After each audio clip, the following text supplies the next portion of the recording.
welcome to this workshop, Congestion Reduction in the Smart Mobility Era.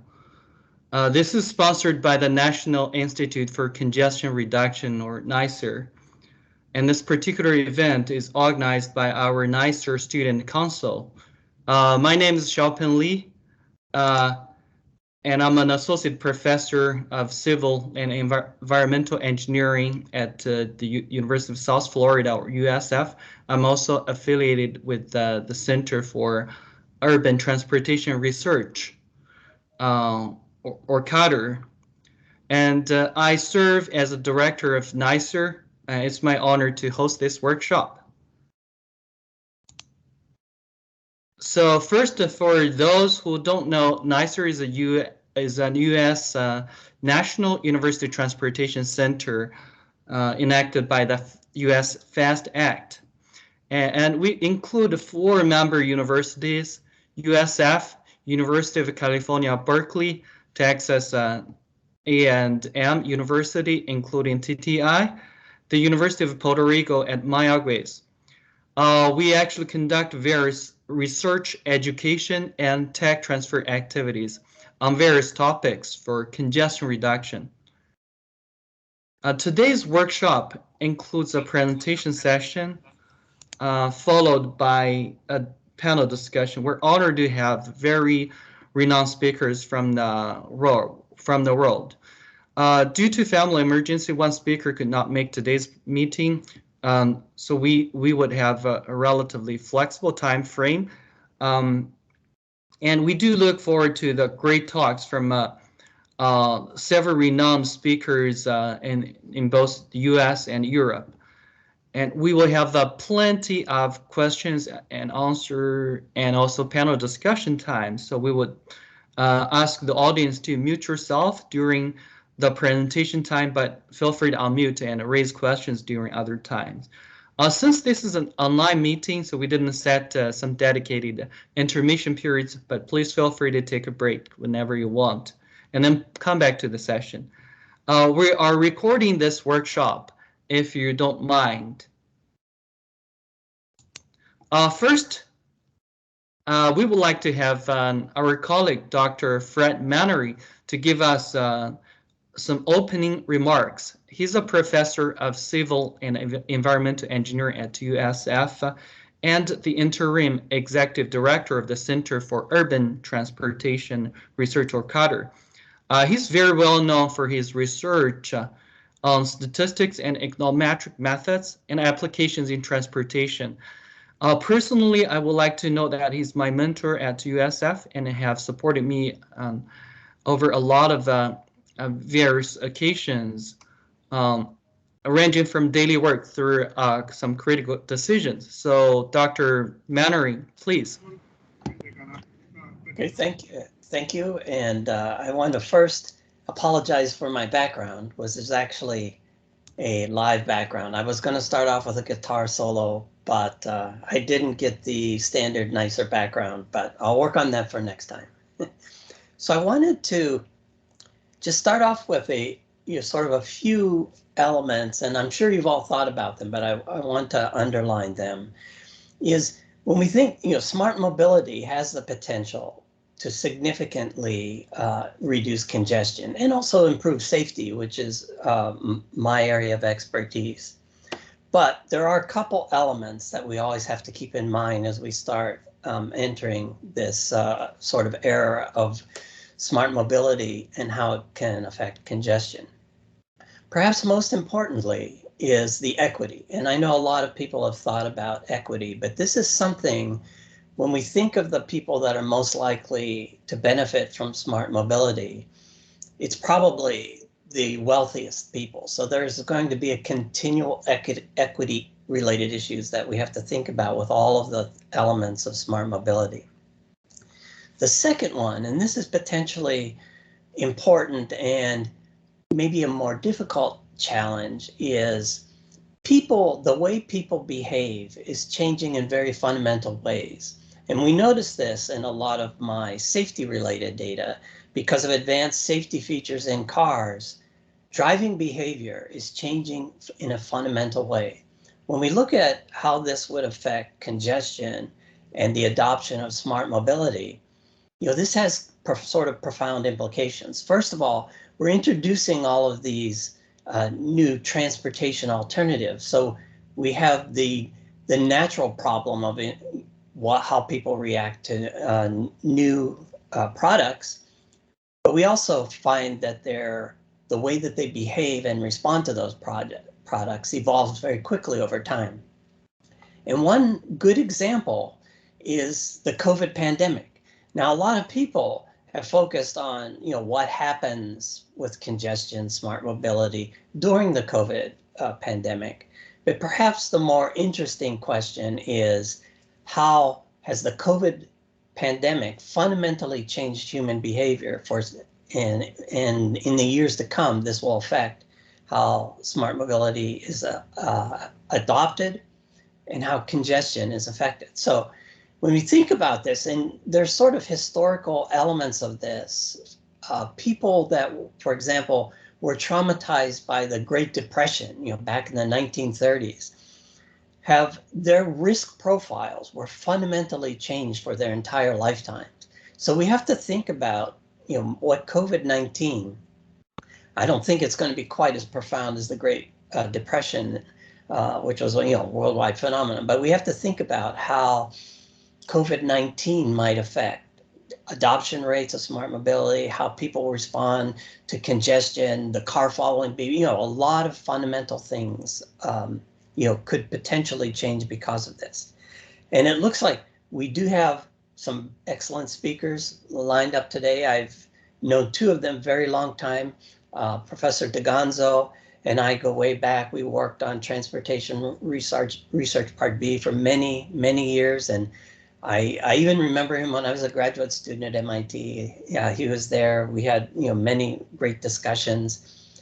Deb Niemeyer, which unfortunately has a family emergency. She took my courses at the University of Washington.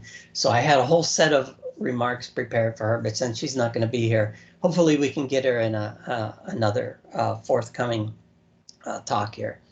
But I just wanted to mention those 2 points. We have excellent speakers lined up, and I'm looking forward to this being a very productive seminar. Thank you, Dr. Mannery. I really appreciate. So let's next we're going to start our technical session, and the first honor speaker is Dr. Jonas Eliasson, the Director for Transport Accessibility at the Swedish National Transport Administration. And he is a professor of transport systems at Linköping University and also chair of the Civil Engineering Committee, the Royal Academy of Engineering Sciences, the Swedish equivalent of National Academy of Engineering. We can see that Dr. Eliasson has been well recognized in both academia and government. He is a role model of not only creating knowledge, but also improving the practice. His research interests include many facets of transportation, including, for example, cost-benefit analysis, decision-making, pricing, modeling, policies, reliability, and railway operations.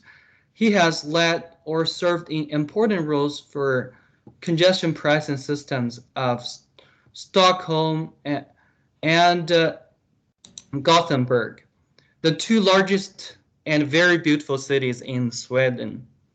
He will talk about lessons learned on congestion pricing from this research and from his research and administrative experience. Dr. Eliasson, welcome. You may share your screen if you want. Thank you. I'll do that. Let's see. Okay, the computer's thinking. So share screen. So now if everything works, you should see a nice blue picture where it says congestion charges 3 questions. I hope you do that. Very good then. So my name is Jonas Eliasson. Very nice to be here. Well, I'm not actually technically here, but I'm at least on this virtual seminar anyway. So I'm going to talk about congestion charges and the three typical questions that decision makers and the interested debaters and public usually ask when they talk about congestion charges. And I should say right from the outset that I think that congestion charging is interesting, not just because it's well, you probably already know this, it's an efficient policy, it's an effective policy, it's been argued for by transport economists and transport planners for many, many decades. But it's also interesting in the sense that it's like almost like a touchstone for sometimes controversial, but also highly effective and efficient transport policies. So you can learn quite a lot of about how to go about to design transport policies in general from looking at what we know about congestion pricing policy, especially when it comes to how to obtain political and public acceptability, and also what the main obstacles for these policies are. So, but let's start with saying something general. Well, the thing is that congestion is prevalent basically everywhere in large cities. But I'd like to say that, you know, congestion is, in a way, it's like a good sign. Congestion means that you have managed to create a city where people actually want to be. If you have a city which is by and large empty, where you don't have congestion anywhere, then you have created a city where really no one wants to be. So the fact that a city is attractive means that both companies and individuals and households and enterprises will come there, which will create congestion. So good urban transport planning is all about creating a balance between the benefits of transportation and the costs of transportation. And that's where congestion pricing comes in. But the fact that cities look like this is not really a sign that traffic planners have failed. Maybe they have sometimes, but it's not a definite sign. It could also be a sign that city planners have succeeded in creating attractive cities. So, the problem with transport planning is that you want to create high accessibility, but with a limited space. And the problem is limited space, because you can do a lot of things with just, you know, building more public transportation, building more bike lanes, maybe building more roads and so on. But the fact that space in a city is limited is the reason that we need to come up with other ways to allocate this space as efficiently as possible. And when you look at efficient urban transport policy, it's basically made up of 4 building blocks. You need attractive public transportation, you need to make sure that the city is walkable, you need to make sure that land use is compact so you don't spread it out too much, because if you do, then you won't have, for example, attractive public transportation. But you also need some way to restrain road traffic. And I usually start with this picture because sometimes when I talk about congestion pricing in particular, I get the question, but don't you need other things as well? Don't you need walkability? Don't you need to make sure that land use is efficient? And the answer is yes, you need these things as well. But the topic of today's talk is mainly congestion pricing, but the other ones are important as well. As I said, balancing trip benefits and costs, that really lies at the heart of transport planning and transport economics. And the beauty of pricing, as opposed to other kinds of regulations, is that the task of separating the valuable trips from the less valuable trips is best left to travelers themselves, not planners or politicians. And this is almost like, it's very common, at least in my experience, is that planners and politicians, they have this sort of almost like habit, that they think that they know better how people should travel than people do themselves.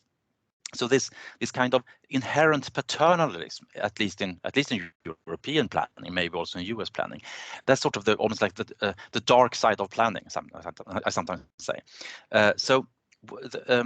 The good thing about pricing is that it will automatically give priority to what travelers themselves deem to be the most valuable and deems to be the most necessary trips from their own point of view. So it sort of delegates the decision making to the travelers and the individuals themselves, rather than keeping the decision power at the hands of the politicians or planners. So I'll give some examples from the Stockholm congestion charges. Most of what I'll say is just as applicable to the congestion charges in London or Singapore or Milan or Gothenburg or a couple of other places as well. But well, I come from Stockholm myself, and I worked with the Stockholm congestion pricing system for at least the last 15 or 20 years or so. So that's sort of where I get most of my anecdotes. But most of this, I would say, virtually all of the lessons are applicable for the other cities as well. The Stockholm congestion charges were introduced as a trial first for 7 months back in 2006. And the reason there was a trial is a long and complicated political history. And I'll just sort of skip that and go right to what we learned from it instead. Initially it cost €2, that is a little bit more than $2 per crossing in each direction in peak hours, and roughly €1 in midday. It's free to cross in evenings and weekends. And then the peak charge was increased in 2016 and 2020 because, well, mainly actually because of revenue reasons, which is another story as well. But my time is limited, and on that point, if you want to read more, I slipped into here. Here is the address for my homepage, and if you want to read more about congestion pricing, I have quite a lot of papers there. So just take note of that address, and you can read more about it later. So anyway, the 3 questions of congestion pricing then. Well, typically decision makers and politicians, they ask three questions. First, of course, will it work? Does congestion pricing actually reduce congestion? Will car drivers change if they are priced? The second question is, will they hate me? Can I survive an election? If I introduce congestion pricing, will that be the end of my political career? And once they are convinced that maybe you can actually survive an election after having introduced congestion pricing, the third question is, what are really the main obstacles? What hinders this apparently efficient and effective policy to be implemented? Is it why don't we see this more than we do? So I'll try to treat these questions fairly briefly, and starting with the first one. Yes, it does work. We now have lots of evidence that prices on motor traffic, it really affects how people drive, and especially if you do it in a way that keeps other options open. So if you, for example, increase fuel prices, that will decrease motor traffic in general, but especially if you do it as congestion pricing, where you price certain points in space at certain times, because that will not only decrease overall motor traffic, but it will also decrease motor traffic at exactly those places and times where you want to decrease most. So these figures are from Stockholm. You can see here the red bars are with congestion pricing and the blue bars are without congestion pricing. And you see an interesting thing here that between the trial back here in 2006, we had a brief period here without any congestion prices, and not quite all of the drivers that had disappeared the year before came back, and they were and then we have permanent congestion pricing. And another interesting point is that the population in Stockholm is actually increased quite a lot during this period, and also people have become richer, they own more cars, they travel more, and so on. But the effect of the congestion charges, it has actually gone up. Traffic has gone down in the places and times where we charge people, as opposed to the rest of the county, where traffic has gone up, roughly proportional to population. And then the yellow bars over here is when the peak charge was increased, and you can see that that decreased traffic even further. Now, 20% less traffic might not sound like a lot, but 20% less traffic is that does really a lot to congestion, because congestion is a non-linear phenomenon. So once you get below the critical capacity of most of the roads, then you see lots of effect on congestion. The left picture here shows the last day without congestion prices or congestion charges, and the right slide here shows the first day with congestion charges. And incidentally, I was actually standing on a bridge up here doing an interview in live television the last day without congestion charges, saying roughly, yeah, we have this, immense measuring program, because I was chairing the scientific committee that evaluated the effects.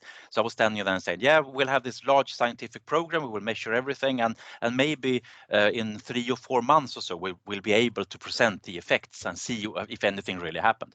And the first day I was standing here again, doing the same interview again, and said that, yeah, I promised that we could see the results in maybe 3 or 4 months.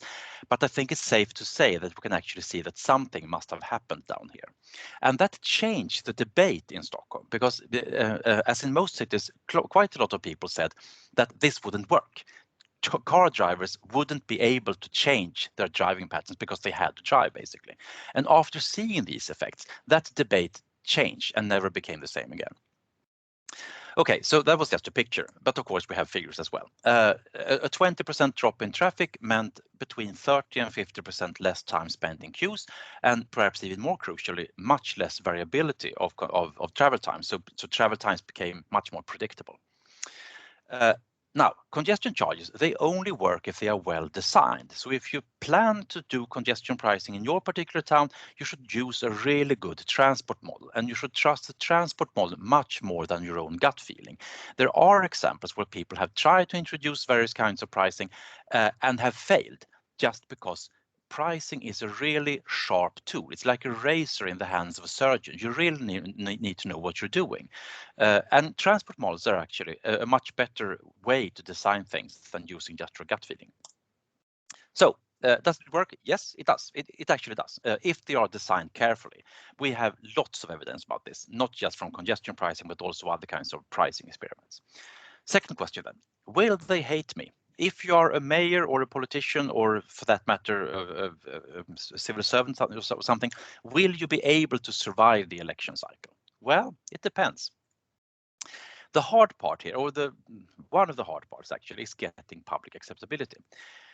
And the key to this is to first use a good design. You need to make sure that it's easy to adapt, keep other options open. For example, having good public transportation, maybe only charge part of the day, maybe not charge all streets, but only the streets where congestion is worse, and so on.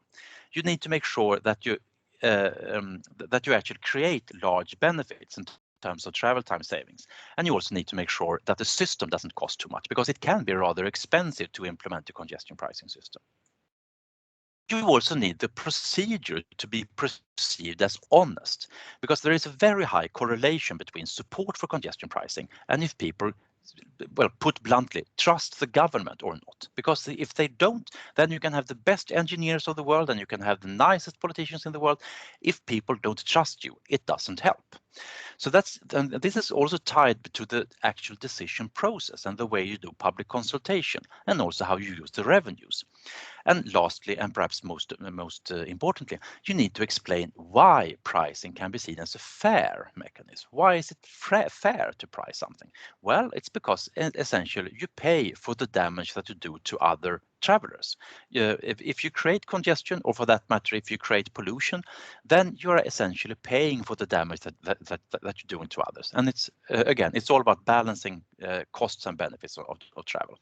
And this procedure, this way that you engage with the public is at least as important as it is to have a good design and all the other conditions which are also necessary. Now, apart from that, something has happened to the slide here, so the arrows don't end where I intended them to do. But okay, so I will explain this anyway. It's something called status quo bias, which essentially means that people don't like change. So what happens when you introduce the idea is that first, well, quite a lot of people will say that, well, you know, I don't like congestion price, but maybe it's worth listening to. But once you start to explain this, people will have almost always this sort of intuitive reaction that they don't like change. So almost always support for this idea will drop as time goes by. But then when it is introduced, and as I said, these arrows have sort of moved around. So here it was introduced in Stockholm, and then this ramp up here means that people are actually seeing the benefits. They saw these pictures and saying that, okay, so I can actually get to my destination faster than I used to be. And not surprisingly then, support will increase. And then was the referendum in Stockholm, and about here was the government decision for introducing permanent congestion charges. So if you're a politician, it's all about surviving this valley of political death from the point where the idea is introduced to the point in time where people actually see and appreciate the benefits. If you try to have an election here, for example, then well, that's not a good idea if you want to survive as a politician. Edinburgh, for example, or Manchester, or Netherlands, actually Netherlands several times, they had elections or referenda at this particular low point where the idea had been introduced. People were scared. They saw all the potential benefits and all the potential problems, but they couldn't see and appreciate the benefits. So you need a way to survive this this implementation process. And this is also then tied to the way that you do public consultation. So, okay, so why then do people change their minds? Well, of course, it's about the benefits, but not only about the benefits. First, it's better than you thought, obviously, because people can't understand how that this actually will work. I mean, some transport engineers might be convinced by these pictures, but most people aren't transport engineers or transport economists. People, they believe in what they see and not just slides presented by someone like me.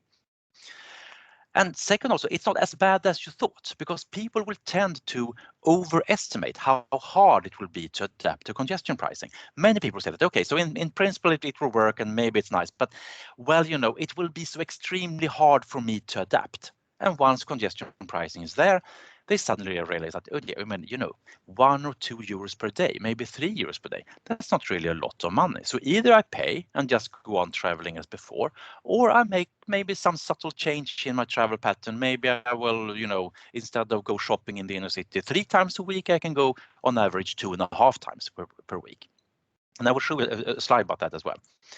So, and then we have status quo bias, as I said. Status quo bias is about that people don't like change, even if they are not affected by it. And the most interesting of these things, because all these 4 graphs here are support before the charges, right before the introduction of the charges, after the introduction, the charge were introduced, and then sometime afterwards. And perhaps the most surprising one is this one. These are people who don't even own a car. And even they became more negative, and even they became more positive to congestion prices, to congestion charges after they were introduced. And also look at this one. These are the ones who own a car, but they never drive in the inner city, so they would never pay the congestion price. But even they became more negative facing the introduction, and then after the introduction they became more positive. So these are groups which were never affected. They don't even have a car, or they never pay, but they were the ones actually who reacted the most. If you look at the ones who pay sometimes and the ones who pay often, they didn't become so more negative. I mean, obviously they were more negative to start with, and they also became more positive when they see the benefits. But this anticipation of all the problems, it's mostly prevalent in the groups which are not even affected by congestion pricing. So this is much more a psychological phenomenon than it is a sort of a rational phenomenon. It's more like one of these psychological quirks that we have as humans, having the status quo bias. Okay. Speaking of status quo bias, we also asked, do you drive less across the cordon than you did before the charges? This looked like, but yeah, so this one's then the self-reported change in traffic. So it corresponded to roughly a 7% drop in crossings by car across the cordon. The real change was about 30% for private drivers, excluding commercial vehicles. And this means that around 75%, or that is 3/4, of the trips that disappeared, they went unnoticed by the drivers themselves. Only 1/4 of them actually knew that they had dropped. And why can this be? Well, it's because each day is different, basically. Travel patterns and traffic composition, it varies much more and changes much faster than most people believe. Most of the traffic any given day are occasional drivers. They are not regular commuters. Actually, regular commuters, it's a minority any given day. It's something like 25% or so. The rest are occasional drivers. And these occasional drivers and these people who change their job, or they change their home, or they do something else different, they will adapt to the congestion charges without even thinking about it. For example, a typical figure is that each year, around 30% of the population change either where they live or where they work. And of course, if 30% does this every year, they will choose new travel patterns, not just because as I said, each day is different, but also each year is different. And this means that people will adapt without even thinking about it. It's almost like this Greek philosopher Heraclitus who said, you can't go into the same river twice, and you can't watch the exact same traffic stream twice either. Even if traffic volumes look the same from day to day, more or less, it's not composed of the same vehicles from day to day. Okay, so will they hate me? No, well, it depends. Not once benefits are visible, and if you do the introduction honestly and actually engage with the public, then it's actually very much possible to do this in a way and also survive politically. If you try to do this and just force through it, or if you do it in a bad way, then it's not. It's a bad idea. But if you do it right, it's possible to do. Well, so if it's so good, what then are the main obstacles? Well, the main obstacle is actually not usually the public resistance, but the political resistance. So what has really stopped congestion pricing attempts? Well, the good politicians, and I mean, I'm saying this after having talked to many politicians from all around the world, and I can tell you that the really good politicians, they are good politicians because they can convince the public that something is good, and they know this. So they know that if they are convinced, and also if they have the power to do something, they are more or less convinced that they can probably convince the public that this would be a good idea to try. But there are a couple of things. So the most important is the last one: political conflicts between agencies and different levels of government. So think about this. It's mostly the case that the transportation system in an area is the responsibility for it is divided between the city level or the county level, and then the state level in the US, and then the national level. And you typically have one agency running public transportation, and then you have another agency taking care of the streets, and perhaps a third agency taking care of the highways, for example. If you introduce congestion pricing, all of these subsystems will be affected, and it will also create a new revenue stream, and someone will have to decide where that revenue stream goes and how it is used. And this creates a lot of conflicts between political levels and between politically governed agencies. I mean, think about New York, for example. New York has tried to introduce congestion pricing multiple times, and now they are very close to doing it again. And the problem has always been conflicts between the state level and the city level. And if you then introduce the Metropolitan Transit Agency up on top of this, and maybe something running the public transport and also the national level, then you can see that trying to agree on something and trying to negotiate all of these conflicts, that's really the hardest part. And this has to do with this, with legislation in most countries splitting responsibilities for different parts of the transport system between different agencies. And it's no coincidence that the first, and for a very long time, the only place where congestion pricing was introduced is Singapore, because Singapore has just one level of government. The city and the country is the same. And the key to introducing this in London, for example, was the introduction of a new law that explicitly said that it would be the Metropolitan Agency, or the equivalent of the Metropolitan Agency in London, Transport for London, that was both running the public transport and could decide about the design of the congestion pricing system, and also decide about the revenues. So they got the sole power of all the necessary building blocks, and then it could be introduced. If you can't solve the conflicts between the levels of government, then it will fail, not because of public acceptability, but because of lack of political acceptability. Now, on top of that, make sure that design is consistent with the stated objectives. If you want to do congestion pricing, don't just look for maximizing revenues, for example, and make sure that you don't use science fiction technology or science fiction scope. I mean, there are good, nice technologies out there. Don't aim for the moon the first time around. So, summary: congestion pricing, it shaves off what we can call the least necessary trips. It works if it's designed carefully. Keep ambitions realistic. Don't, for example, try to introduce congestion pricing in the whole country at one time, as Netherlands have tried to do 3 or 4 times and failed every time. Make sure that communication is honest. Make sure that the design is consistent with objectives. Avoid being moralistic. this is not about that car drivers are evil. It's about balancing trips and benefits in a more efficient way. And then make sure that you can survive the introduction process. And then after that, people will support it once they experience the benefits. That was the end. Thank you very much. Thank you. Very insightful presentation, Dr. Eliasson. And it's great to know the balance between the technologies and a political view of the problem. So I would like to open the floor to the audience, and if you have questions, we do have plenty of time, and you can unmute yourself and ask your questions, or if you are shy, you can leave messages in the chat boxes.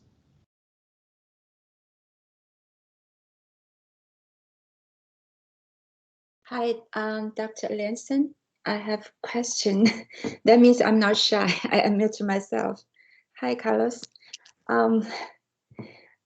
You probably have observed what happened in New York. New York, has sometimes attempted to have this cordon congestion pricing, but it failed. So from your point of view, what are the largest reason for it being failed? Thank you. Yeah, so the first time around, if I remember this correctly, it was the city that tried to introduce this, but they needed, well, let's call it support, at least both political support and also a political go-ahead from the state level, and they just couldn't agree because. For various reasons, maybe just because they weren't very good friends. that was actually probably part of the story, but also from a more rational point of view. If you introduce congestion pricing, then you will probably push more people to the public transportation system, and the ones who are responsible for the public transportation system, they will probably want part of the revenues to be able to expand supply of public transportation. So it then boils down to, how do you split the revenues? Should the city keep power of all the revenues, or should the MTA in this case get at least part of the revenues to be able to expand public transportation? And then you also have conflicts between the neighborhood levels or the boroughs of New York and the city and the mayor level of New York, because the borough levels, they also have local political power, and of course they don't want the congestion pricing border to be situated right across their particular borough. I mean, it's nice to have the congestion reduction, but you don't want the border running right across your particular neighborhood, for example. Now, so that was back in 2008 or 2009, I think, when I think Bloomberg was mayor in New York. Now they are planning a new congestion pricing system, which was actually decided on the state level instead, and the city level has, well, maybe a little bit grudgingly, but still accepted to introduce congestion pricing here. And now all the revenues are earmarked for public transportation instead. But now they have so far had a little bit of problems with the national level, because they need to go ahead from the national level to put charges on previously nationally financed bridges. And as we know, the speaking climate between the city and state of New York and the national level hasn't been the friendliest of imaginable the last couple of years. So again, it's more of a political conflict than something else. Looking at just the design of the system, I think it looks good. So once these political tensions can be solved, I think it has all the potential for being very successful, actually. Thank you. Thank you very much. Thank you. And I see a hand raised from Dr. Qu from University of Puerto Rico, please. Thank you, Dr. Lee. Excellent presentation, Jonas. All those places that you mentioned, New York City, Singapore, London, I have been on those places, and something that comes to my mind, which type of government is more difficult to implement congestion pricing in a democracy, in a communist, and why? Thank you very much. Well, that's a very good question. Well, at first you would perhaps think that it would be easier where you don't have elections to bother about, basically. So if you don't have a traditional democracy, then you can just decide something. But as it has turned out, the kind of where you actually have elections are the ones who actually have introduced congestion pricing. I don't know why, but if you look at them, I mean, the first ones, except for Singapore, are places like Sweden and London, which are very lively democracies where people debate all the time, where you change government almost every election, and you have a very lively and very open public debate. You would perhaps think that those would be obstacles to congestion pricing, but it seems to be the other way around. Why is this? Well, maybe it is because that that you can actually have a very open and transparent public consultation process. These countries are sort of used to having these ones, and we have a very lively media as well. I don't know this actually. It's more like a hypothesis. But maybe these kinds of cities and countries are even more acutely aware of that they will be the one who reaps the benefits once people actually embrace and like congestion pricing. Thank you very much. Thank you. Any more questions?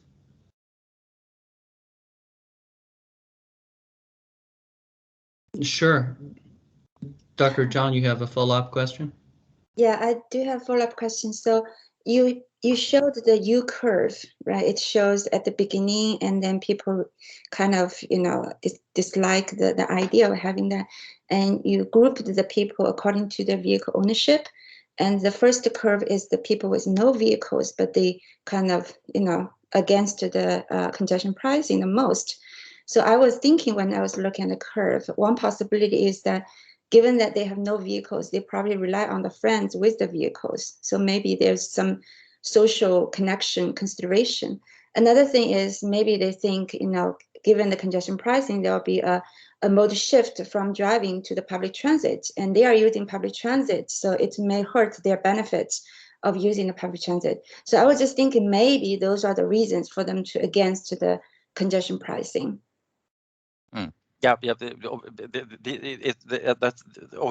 all of these are very likely reasons actually. What I would think is that at least part of the reason well, let's say that like this. There are sort of more or less rational reasons to be afraid or maybe against congestion pricing, and the ones that you are mentioning are perfectly rational. But then on top of these sort of rational or sort of reasons founded in some kind of objective reality are these sort of psychological phenomenon which is called status quo bias. And we actually did a rather careful survey both in Stockholm and especially in Gothenburg, both before and after the introduction, where we controlled for everything that we can think of. We controlled for how often people went with public transportation, where they lived, where they worked, what kind of education they had, and lots and lots of questions. And we could explain quite a lot of their attitude to congestion pricing. Roughly 30 or 40% of the explained variation was due to rational things, how much they would pay, if they would suffer from increased crowding in public transportation. And then we could also explain something like 60% of the explained variation by other kinds of attitudes, things like trust in government, for example, whether you thought the equity was important or not. But then on top of that, we had this very large effect, which was just pure status quo bias. So on top of all the explanatory variables, we had just this sort of that people just didn't like change. so all else equal, after the introduction, people got more positive. In addition to this, seeing the benefits, for example. I see. Thank you very much for the clarification. Thanks. Yeah. Thank you. Dr. Mark Barris from Texas A&M. Hi, I had a question that relates to my experience here in the US with our hot lanes or managed lanes. And they're fairly prevalent around the country now, but every time a city introduced one for the first time, they don't believe in the benefits, and we talk to them about, oh, it's working here, here, and here. And every time it's, well, yes, it may work over there, but we're different because of X, Y, and Z. And I suspect you have some good insight and inside stories in Stockholm, because you had Singapore and London to point to, but what did the officials think of those as examples for Stockholm to follow? Yeah, I mean, it's always the same story. I actually even have a paper about congestion pricing called "Not Invented Here," looking at exactly this problem. For some reason, even Swedes, who are sort of, at least we think of ourselves as, you know, rational or even rationalistic people, we seem to believe that, you know, yeah, it works in Singapore, it works in London, but Swedes can't be price sensitive. No way we are. Okay, so maybe Stockholmers are price sensitive, but Gothenburg people, they are not price sensitive. So yeah, it's a very common story. And I mean, one of the hot lanes in the US is actually another one piece of this evidence. I mean, they have benefits and they have disadvantages, but it's very clear that they work in some kind of technical sense. Yes, it is the case that prices will affect how people drive. And then once you realize this, it's just a matter of how you design the congestion pricing system in an efficient and effective way on top of that. But I think that it's very hard to actually convince people that it will work. Often you can convince traffic planners and decision makers and researchers, obviously, and actually most politicians. But people in general, they tend to not believe in this. And I think that part of the reason is that they don't care so much about transport efficiency. I mean, we on seminar like this, I think anyway, tend to believe that people, you know, they live and breathe and think about transportation efficiency all the time. Well, bad news. People generally don't. They don't care so much about transportation, actually.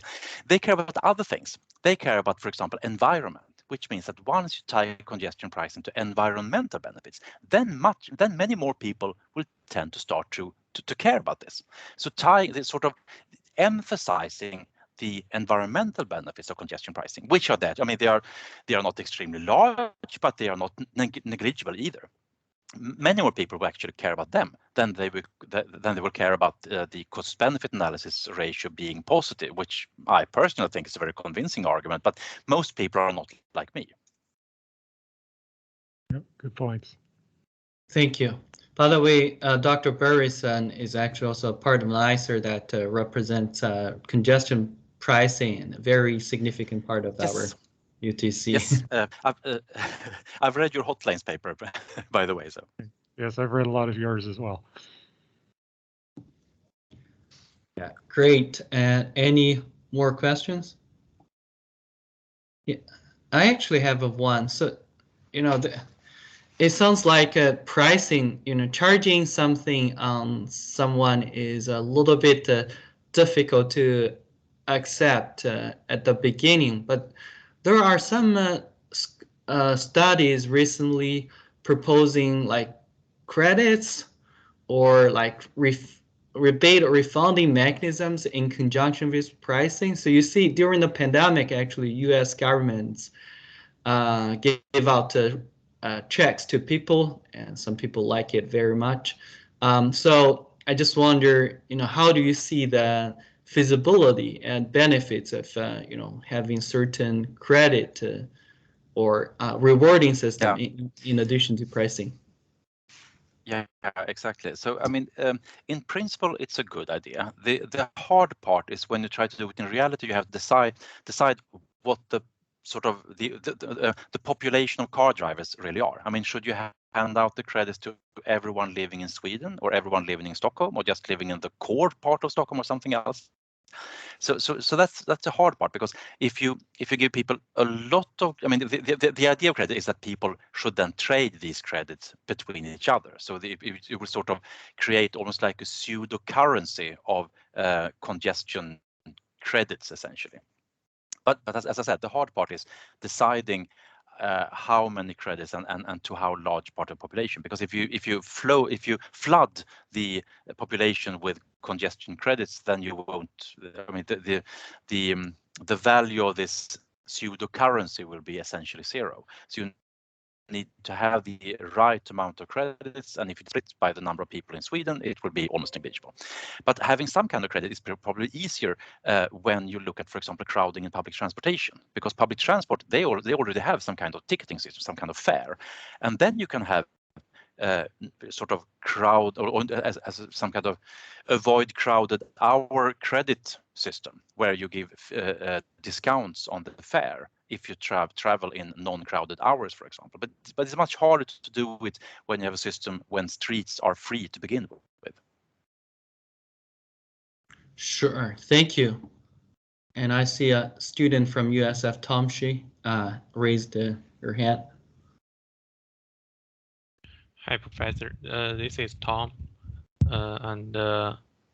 so I have a quick question. So, I think one possible reason for it's hard to implement the congestion pricing is because the price is usually higher than the expectation of the customers. So, do you have any insights on setting up the pricing for the congestion? What kind of factors? You mean you mean how you design Yeah. how the price should vary in time and space? Mm-hmm. Yes. Yeah. Well, you want to have as low a price as possible while still getting high enough benefits, essentially.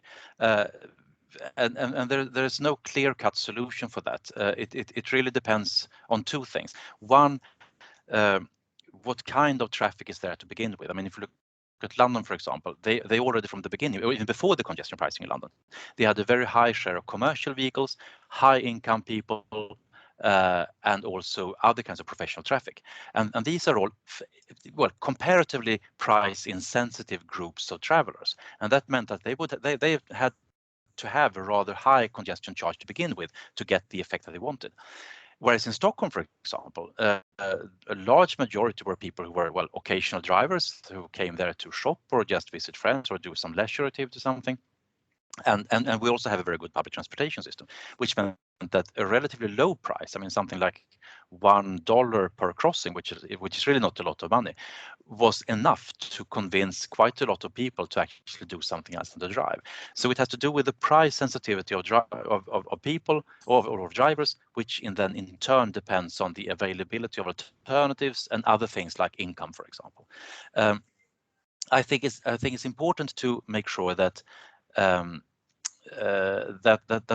that people are not priced for driving at times and at places where they don't cause much damage. If I know that, I mean, because once you start emphasizing the environmental benefits, then you will create this sort of alliance between transport efficiency engineers, people like us, or most of us, at least my meeting, transport economists, and we will become sort of natural friends with the people who don't like cars to begin with. Typically, the green movement, the environmental party in Sweden, for example, they really don't like cars. So of course they like pricing cars, but they typically want to price cars everywhere and all the time. But that's not really a winning concept. What you want to do is to have an efficient pricing system, which is sort of like pinpoints exactly those times and places where car traffic really does a lot of damage. If people drive in the middle of the night with an electric car on empty streets, well, the externality of car traffic is virtually zero. Whereas if you drive in an old clunker emitting a lot of things in rush hour on a really narrow bridge, then the external effect of car traffic is very, very high. And that needs to be reflected in the price. Okay, thank you. Okay, great. Well, so I guess we still have plenty of time to exchange ideas during the panel session. So thank you, Dr. Eliasson. And this is an elegant talk that integrates technology science and also social and political aspects. So next we will have Dr. Carlos Daganzo from UC Berkeley. And and he is a chancellor's professor. He's chancellor's professor of the graduate school in the civil and environmental engineering at the University of California, Berkeley, also on our NICR consortium. And he's a member of National Academy of Engineering, considered among the highest recognitions in engineering-related fields. His research span across econometrics, logistics, freight operations, network theory, traffic flow, and transit operations. I think the unique thing is that his work has very long-lasting influence in all these areas. Actually, our group have still frequently cited his early papers, including those from 70s, 80s, as methodological foundations. He's also successful in transferring knowledge to impact practice, including co-founding and advising companies like via analytics. Further, you can find his former students from the Faculty of Engineering, Business, and Management at many top-ranked universities, including my Ph.D. advisor.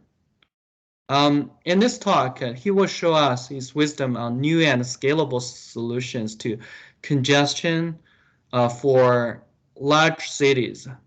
And Dr. Daganzo, you would have plenty of time. And so, Dr. Daganzo, the floor is yours. You may share your screen if you want.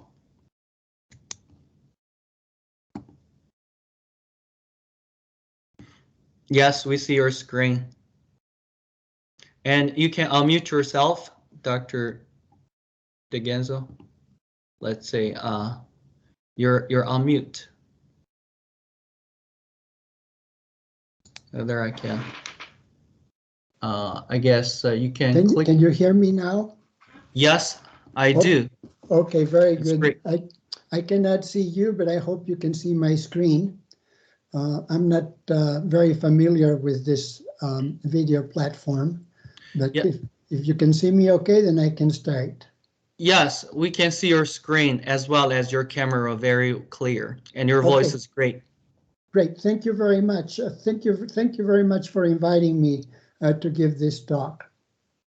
I enjoyed the previous presentation also very much. My goal today is to unveil some basic transportation issues pertaining to large cities from the perspective for transportation physics only, and then to explore new ways of addressing them also from a physics perspective. My talk will have two parts.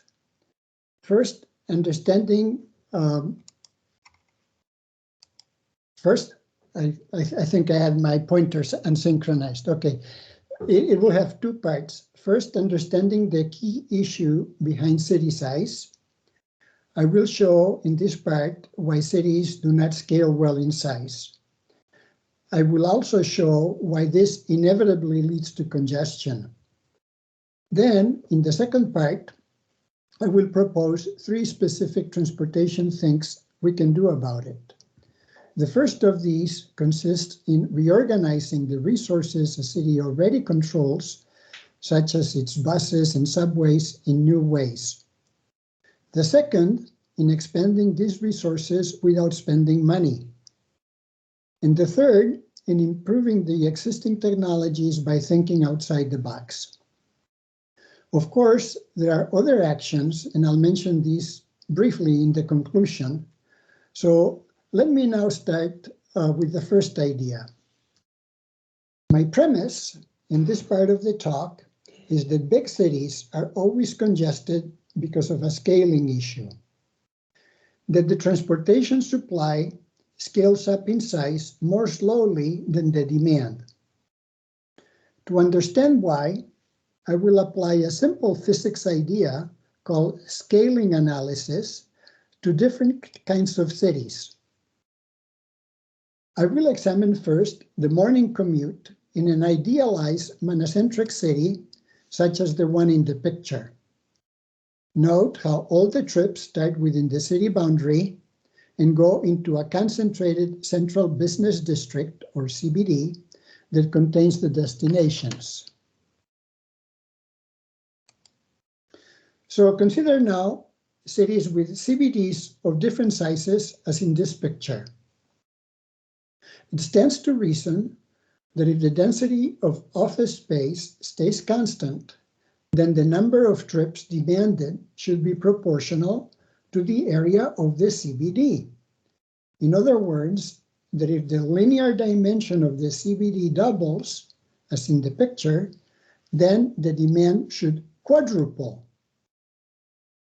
In contrast, the number of trips that can enter the CBD should be proportional to the length of its perimeter. This occurs because the perimeter's length determines the number of streets and transit lines that cross the perimeter into the CBD. As shown by the figure, the perimeter's length only doubles if the linear dimension of the city doubles. Taken together, the two parts of the figure illustrate that as the size of the CBD grows, its ability to absorb trips increases less rapidly than the demand. Therefore, for sufficiently large cities, demand will surely outstrip supply and congestion will rear its ugly head.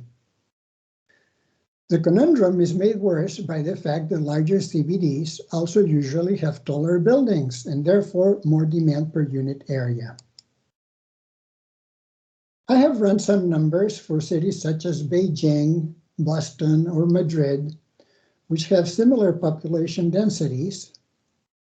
In doing this, I assume that the CBD encompasses 1/10 of the city, as in this diagram.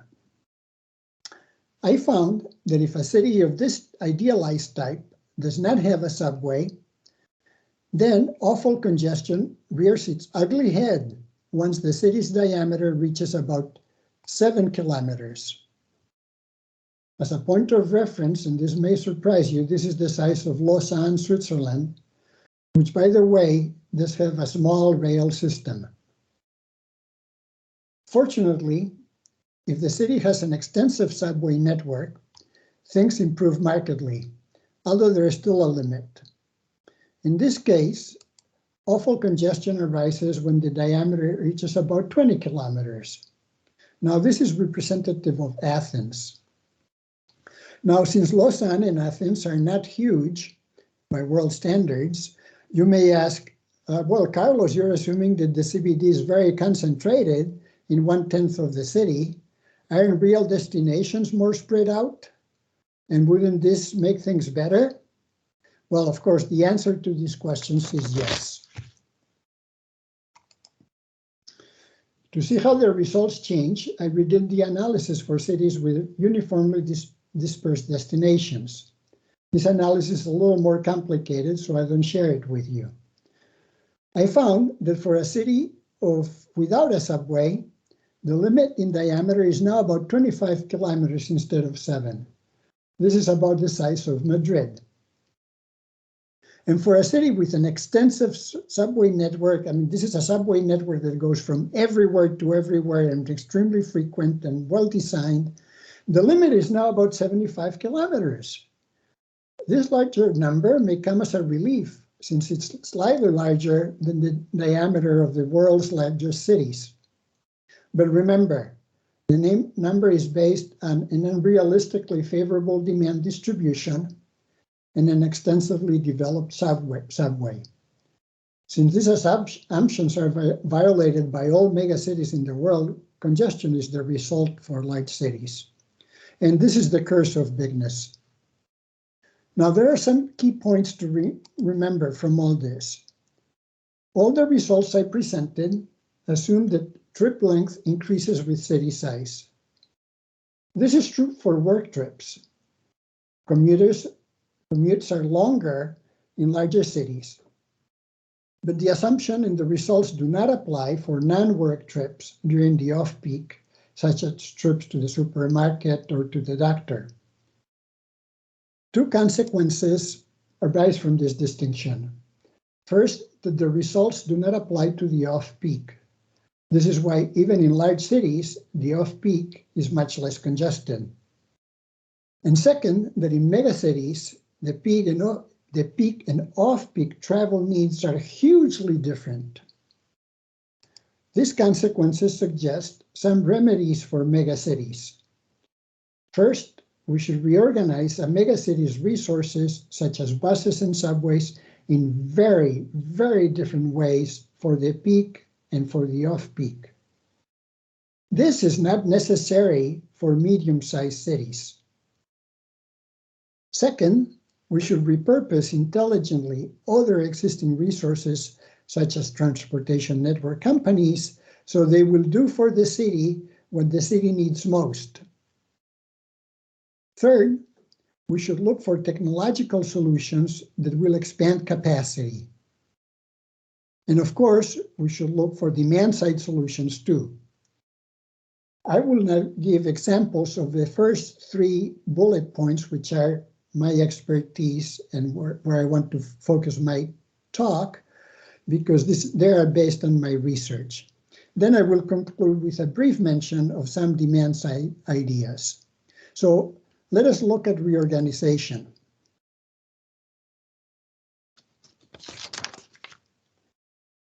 A smart reorganization requires an understanding of the demand and how its collective character affects what people want to achieve individually.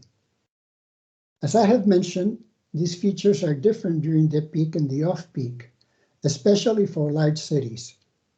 So let us now look at the peak first.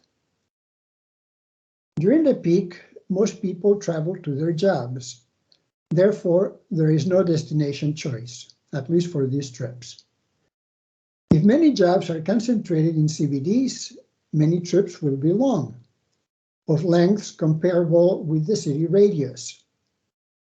These individuals logically need to travel fast in order to overcome long distances. In other words, for them, they want to travel without congestion and without scheduled stops along the way. They want capacity and they want speed. During the off-peak, the activities are varied. People go to schools, stores, doctors, etc. And they can choose their destinations, which usually they're nearby. Because these destinations are dispersed, so result trips are shorter regardless of the city size, perhaps on the order of a couple kilometers or a little more. Therefore, capacity and speed are not the issue anymore. For these kinds of trips, people value most the ability to go from anywhere to anywhere at any time reliably. That is, they want high accessibility and frequency. In large cities, the differences between the peak and off-peak, as I've said, in these demands are so large that it is advisable to develop separate and highly specialized systems to serve the two types of demands. This is less important for small cities where both types of trips are similar in length and concentration. So let us now see what to do for the rush hour in large cities.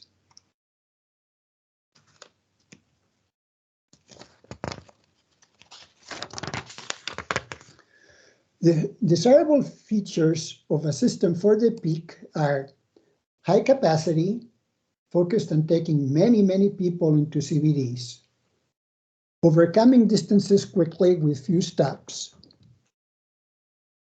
In megacities, this is a highly specialized system that is used only part of the day. Therefore, being able to redeploy some of its resources is desirable. Now we have three main high-capacity options. They are listed on the slide in order of decreasing capacity. Each option has some drawbacks. First, subways. This is the highest capacity option, but their capacity is limited by train and station lengths. They make many stops for long lines, which slows the trains, and their fixed routes cannot be changed. Second on the list is what I call commuter bus systems. Their main drawback is that they use the surface streets and freeways. They are light on infrastructure, which is good, but they require terminal stations in CBDs. And third, I list bus rapid transit, or BRT. BRT systems use surface streets. They make many stops that limit their speed, and they suffer from bus bunching. And because they have a fair amount of infrastructure, their routes cannot be changed, at least easily. In view of this, BRT is not recommended for the rush hour, by me anyway. In my opinion, the best option is a combination of an existing subway supplemented by a parallel high-capacity commuter bus system. The commuter bus system should focus on the longest trips, and the subway and the rest. Let me show you an example of what I mean. This diagram shows a corridor I was asked to improve in Beijing. The solution I proposed includes the existing subway line and a new parallel commuter bus system. This bus system included 20 long-distance, high-frequency routes serving different origin districts where the homes are based. Each of these districts had very few stops, as suggested by the sketch, the blue part, and then proceeded unimpeded toward the central district, and then it made just few stops, as suggested by the red dots. The CBS system also included 4 underground high-capacity bus transfer stations in the central area designed for easy transfers with the subway.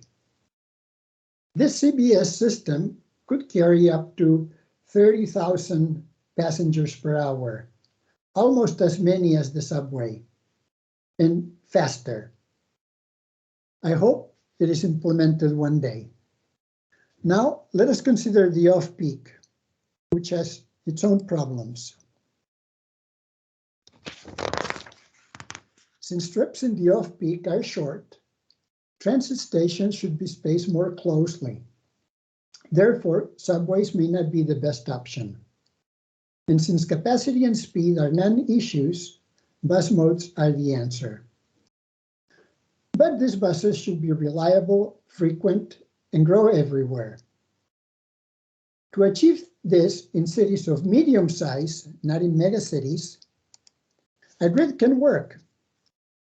This is the very famous and successful Barcelona system that I helped conceived and helped design. The Barcelona system has demonstrated that there is huge demand for a well-run grid and that people are not averse to transfers at all. Could it be replicated for megacities? Unfortunately, megacities cannot be served well with a single grid. The reason is bus bunching. Physics says that bunching becomes uncontrollable when routes are long with many stops, as would be necessary for a megacity grid. This is why all long-distance BRTs in the world are so riddled with bunching. The successful Barcelona system is at the limit of what is possible. It cannot be replicated, I insist, for entire megacities. So what to do? I suggest that megacities should be divided into overlapping Barcelona-sized districts with an independent operated grid in each. This is a plan that my team and I proposed for Beijing. It has 12 districts with separate grids that overlap slightly with their neighbors. In each district, the plan avoids bunching and offers frequent and reliable service. So intra-district trips are well served. And trips across neighboring districts can be served with just one extra transfer. Trips across multiple districts are less common, since they are long, and could be served by the subway anyway. Compared to the current system, we did some simulations, and these are the results. The system I proposed offers encouraging results. For example, it could reduce agency costs by about 47%, and the sum of out-of-vehicle passenger waiting and walking times by 40%. This includes transfers. And vehicle travel time was reduced by only 2%, but this is logical because this includes the unchangeable cost of overcoming distance, which has to be spent no matter what. So I think there is some hope. So let me now talk a little bit about the second topic. This is the topic of bringing additional resources to bear on the problem by recruiting private operators. The most obvious resource is the ride-sharing services provided by private companies that we call TNCs. These services are often blamed for competing with public transportation and contributing to congestion. Is there a way of redirecting these resources in a more productive way?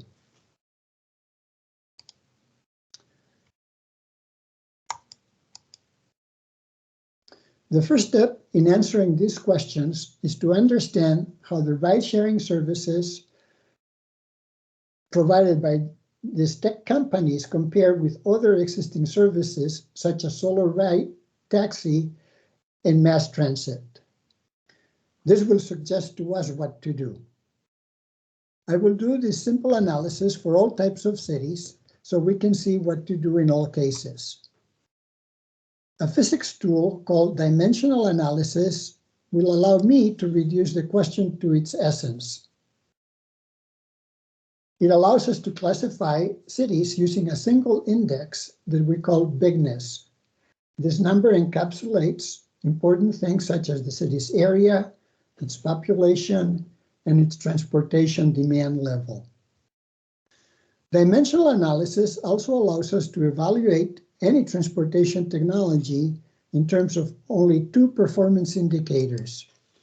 First, the fleet size, which we define as the number of vehicles in circulation required to provide the service. And second, the average door-to-door travel speed uses experience, including waiting and walking. The fleet size is a proxy for cost, and the door-to-door service speed for level of service. So now, having reduced the problem to its essence with these simplifications, we then were able to model the three systems with a combination of analysis and simulations.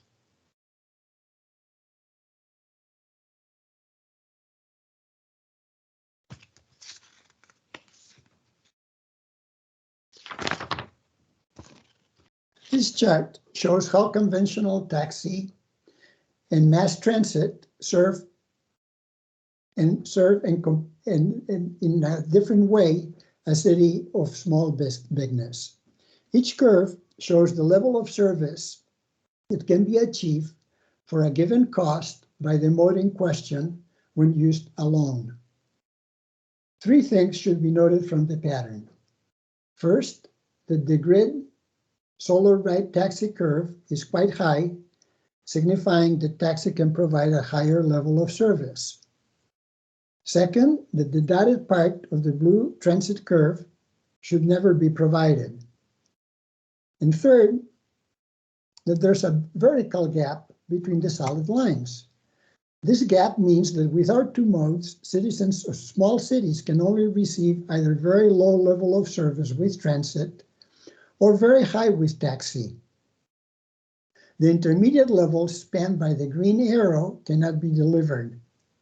So, enter ride sharing. Note how it neatly fills the gap. This means that in small cities, ride-sharing services complement the other modes. Since this happens spontaneously, service providers don't need to be regulated much. But what about big cities? Here are the results of our simulations for small and big cities side by side.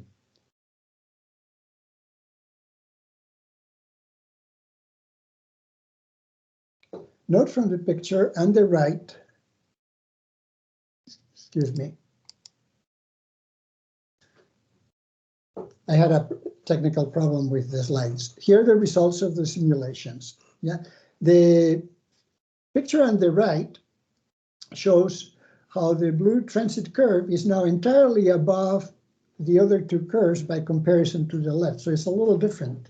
So this means that in big cities, a good mass transit system dominates both traditional taxi and the new ride-sharing services provided by tech companies. This happens because in big cities, a mass transit vehicle can collect many people at a time every time it stops. As you can imagine, this is very efficient. And the other modes cannot do it. This is why their curves are below. In small cities, mass transit does not enjoy such an advantage because vehicles never collect lots of people. And this is why the yellow and orange curves are above the blue curve on the left pane. Therefore, for big cities, taxi services of all types are most useful if they work together with a good mass transit system. For example, providing last mile services rather than as a standalone solution that competes with it. This suggests to me that regulating the new tech companies is desirable in large cities. My team and I are using the analysis tools we use in developing these curves to unveil regulations that are tailored to each city type. And this brings me to my third and last example. Improving technology. I will now discuss how to add capacity to a subway without building anything. This may be necessary when the megacity is so large that the combination of a subway and a commuter bus system cannot serve the demand.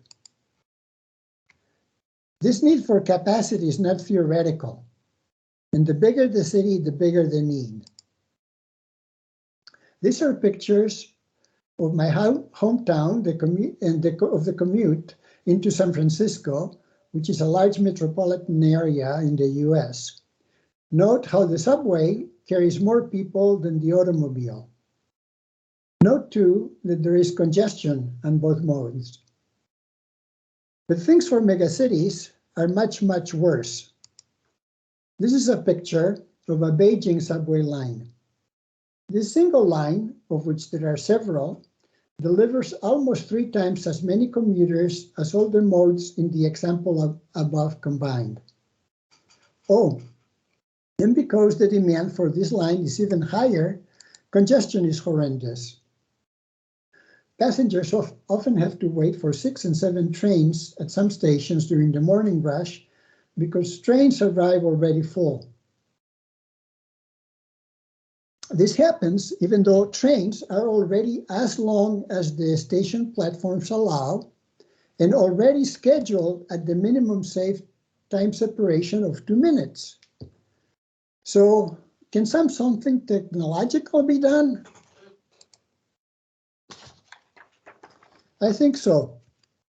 A solution I proposed used the idea shown in this diagram. This is just a basic idea to inspire your thinking. The idea is that although minimum safe train separations are 2 minutes long, 0 separations can also be achieved by physically attaching 2 trains together and making a convoy of twice the length. Note, the train in front is labeled L for leader and the one in back F for follower. These convoys of 2 trains would then make a double stop at each station, as shown on the 3 snapshots below. The slide should be read from top to bottom as the convoy moves from left to right. And the top, the convoy approaches. It then collects passengers with the lead train and then with the following train. Using this strategy, convoys could collect twice the number of passengers at each station. Unfortunately, because double stops would last about a minute longer, the minimum interval between consecutive convoys would grow from 2 minutes to 3. As a result, the capacity to carry passengers would increase by only 33% and not by 100%. There is one more drawback. Trains are slowed by the S-track stops, so passengers would spend more time inside the trains. A workaround I proposed alleviates these problems by stopping the convoys in a different way that uses only single stops. Here's how it works. This is a time-space diagram showing in one picture the motion of 4 convoys as they traverse 2 stations. Because the convoys only make single stops, trains are not slowed, and they can still arrive every 2 minutes. And because each convoy consists of 2 trains, the flow of trains is doubled. To make the scheme work, the stations along the route are labeled as odd or even, and convoys are consecutively designed as being of type A or B. Type A convoys align the lead train with the odd stations for boarding, and the following train with the even. Type V convoys do the reverse. Why is this useful? A symmetry argument reveals why. Since the flow of trains is double, the flow of seats is double. So if the flow of passengers stays the same, then there must be twice the number of seats available per passenger. And since the strategy is symmetric in the sense that all the trains, stations, and convoys are treated exactly the same, it follows that the distribution of passengers across the available seats must be uniform. Thus, seats can be fully used, and therefore the capacity will increase from 60,000 to 120,000 passengers per hour. This is an optimistic guess, of course, because there are several real-world complications that muddy the picture. Here they are. But don't despair. They can be overcome. I have recently developed an operating system for extra-long trains that addresses these issues and would work in real life without any changes to the infrastructure. The system I have envisioned specifies both train side and passenger side protocols. It can be optimized to ensure that trains are filled with passengers regardless of the passenger OD table. And it can use trains that are 3 times, not 2 times, but 3 times as long as the smallest platform, longer than in the pictures. Unfortunately, I cannot describe the ideas and the mathematical framework in a short talk like this, but they give me hope. Hope that this kind of technological improvement can help alleviate the congestion conundrum I described at the beginning of my talk. And of course, as I mentioned at the beginning too, there are other things that should be tried. We have so far talked only about the supply side of the equation. This is like one hand clapping. To really address the problem, we also need to consider the other hand. Unfortunately, there is no time to discuss this in depth, but I cannot finish the talk without mentioning a few ideas. At the most basic level, we can change travel habits with tools such as congestion, pricing, and rationing. This is an area where much research is already being done. The first part of my talk also suggested that demand can be reduced by changing the urban infrastructure. The idea is to limit city size and to reduce commute distances. These goals can perhaps be achieved with the development of megaclusters of interconnected medium-sized cities with differentiated economic activities in each sub-city. And of course, there are other research topics. This is a partial list suggested by the topics in my talk. The first 3 bullets are about TNCs, how better to understand them and manage them for the good of our cities. We should also study how to maximize the use of the existing subway infrastructure, for example, by improving operating system for extra long trains. And at a higher level, we should do the same for the urban structure as a whole. So that's all for me today. I hope you have enjoyed my talk. I'll leave you with this slide with some background readings. If you have any questions, I will try to answer them. Thank you for your attention. Thank you very much, Dr. Daganzo. I did enjoy your elegant presentation. That's great. And the floor is open for questions.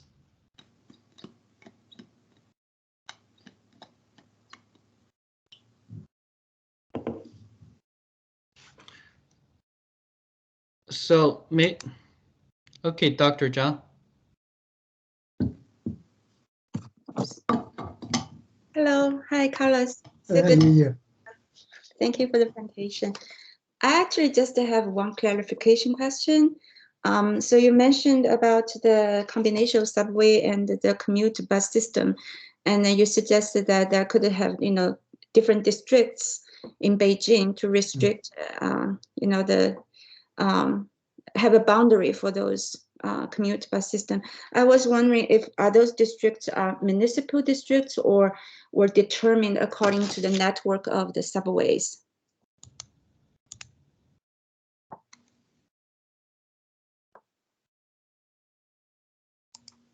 Yes. Sorry. Right. Yeah, that districts. Okay. So the basic idea, this is a commuter bus system will have an origin. One of the lines in the commuter system would have an origin zone that you could imagine being a district in which those buses might make 3 or 4 stops only. So a small sub-city might have more than one district. Okay, so because now people might drive to these stops, but the idea is that the commuter bus would make very few stops. Then, and there might be like 40 districts like this, spread all around the catchment area of the subway system. So there's a huge corridor in which it's divided into small districts, each district served by an ultra-frequent commuter bus system. So these commuter buses might depart every 5 minutes, so that all the districts combined would generate a huge flow of buses. And this flow of buses would carry combined about 30,000 passengers per hour on a single lane of the freeway. And at the end of the freeway, those buses would have to be handled at these huge stations in the center that have this efficient structure able to cope with the flow of buses and the flow of passengers in an efficient, comfortable way without impacting the traffic flow on the freeway itself. So I'm not sure if I'm answering your question, but the idea is that these districts cannot be very big, because if they're very big, they would contain many stops, and that would defeat the purpose of the commuter bus system. So the idea of these buses is that they would be very comfortable.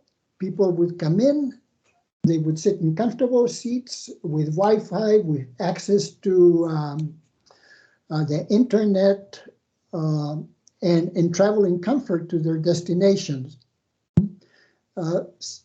This kind of system has already been tried, not in this form, and it's attracting quite a bit of demand. I saw your hand. I think you. I should have mentioned the slide number. Probably what I referred to was the map, the Beijing map in previous slide, maybe slide 8. Yeah, yeah. This is the corridor we were talking about. Or 8. There's another big map of Beijing where you have District 4, District 5. This one? I was the line that I was describing, but this is how things are divided by district for buses. Mm-hmm. This is for buses. So in each one of these districts, we were proposing to have a grid of intersecting lines of buses that are ultra frequent with short stop spacings, but each containing one of the districts. This is for buses. Now the subway is a complete system that spans the whole mega city, and the district that I was alluding to in the previous slide is located right here. I don't know if you can see my cursor. Yes. So now the pictures, I believe, of the subway is radially focused. It has many lines that go into the center. So there's another line that comes this way for which we proposed a similar system. So, but this has so much traffic. Then in this region, you have one bus system serving this area, another one serving this area, another one serving this area. So that they would all combine and flow on the freeway toward the CBD. And here in the CBD, they would discharge the huge flow of passengers in these 4 absorbing transfer stations. Given I'm not seeing more hands, I have a follow-up question, because you mentioned about the policy implications for the TNC. So I was wondering for TNC, if we want in the mega city, want them to play more complementary function with the transit. Do you think that to restrict the operation within the district and adding kind of additional cost for crossing the boundary in the pricing? Yeah. I have a lot of ideas about pricing, because this was one, as you can imagine, I was a special consultant to the mayor of Beijing and doing all these things. And one of the things they asked me was about pricing. And my idea was a little different from what's discussed in the literature all the time. And what I was proposing was a system of non-tradable credits that would be allocated to the population. And this gets around the conundrum of how to allocate the original credits to the population, because you can allocate them to anybody. They're non-tradable, and you could even provide expiration dates.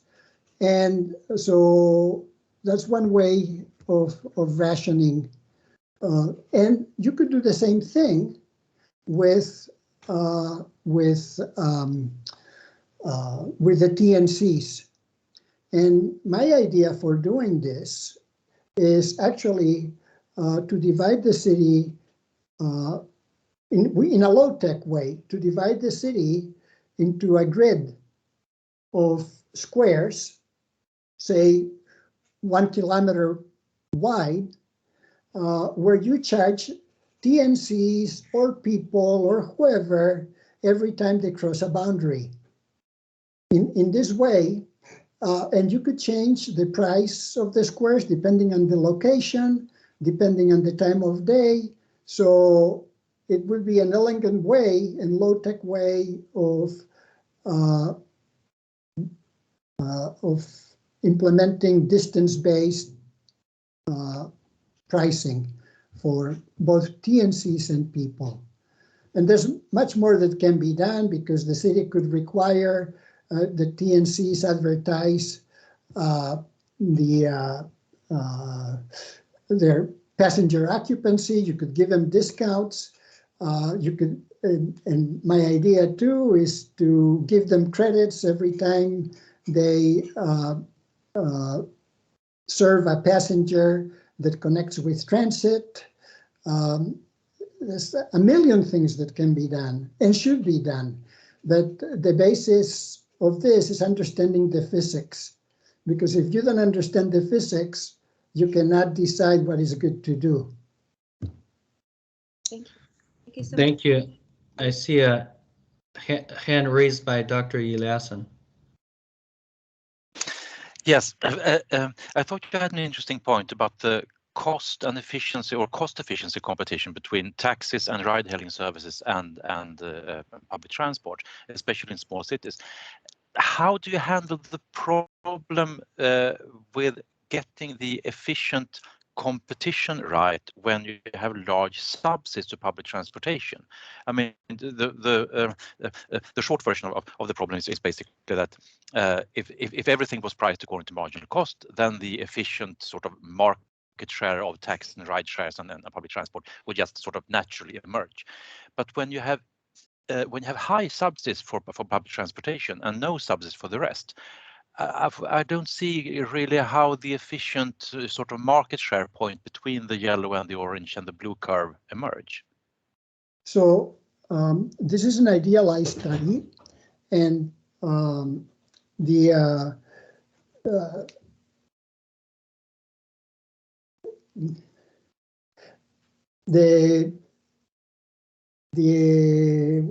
of course, I didn't describe all the assumptions underpinning this curve, but this assumes no pricing. And it says, so what this curve represent is the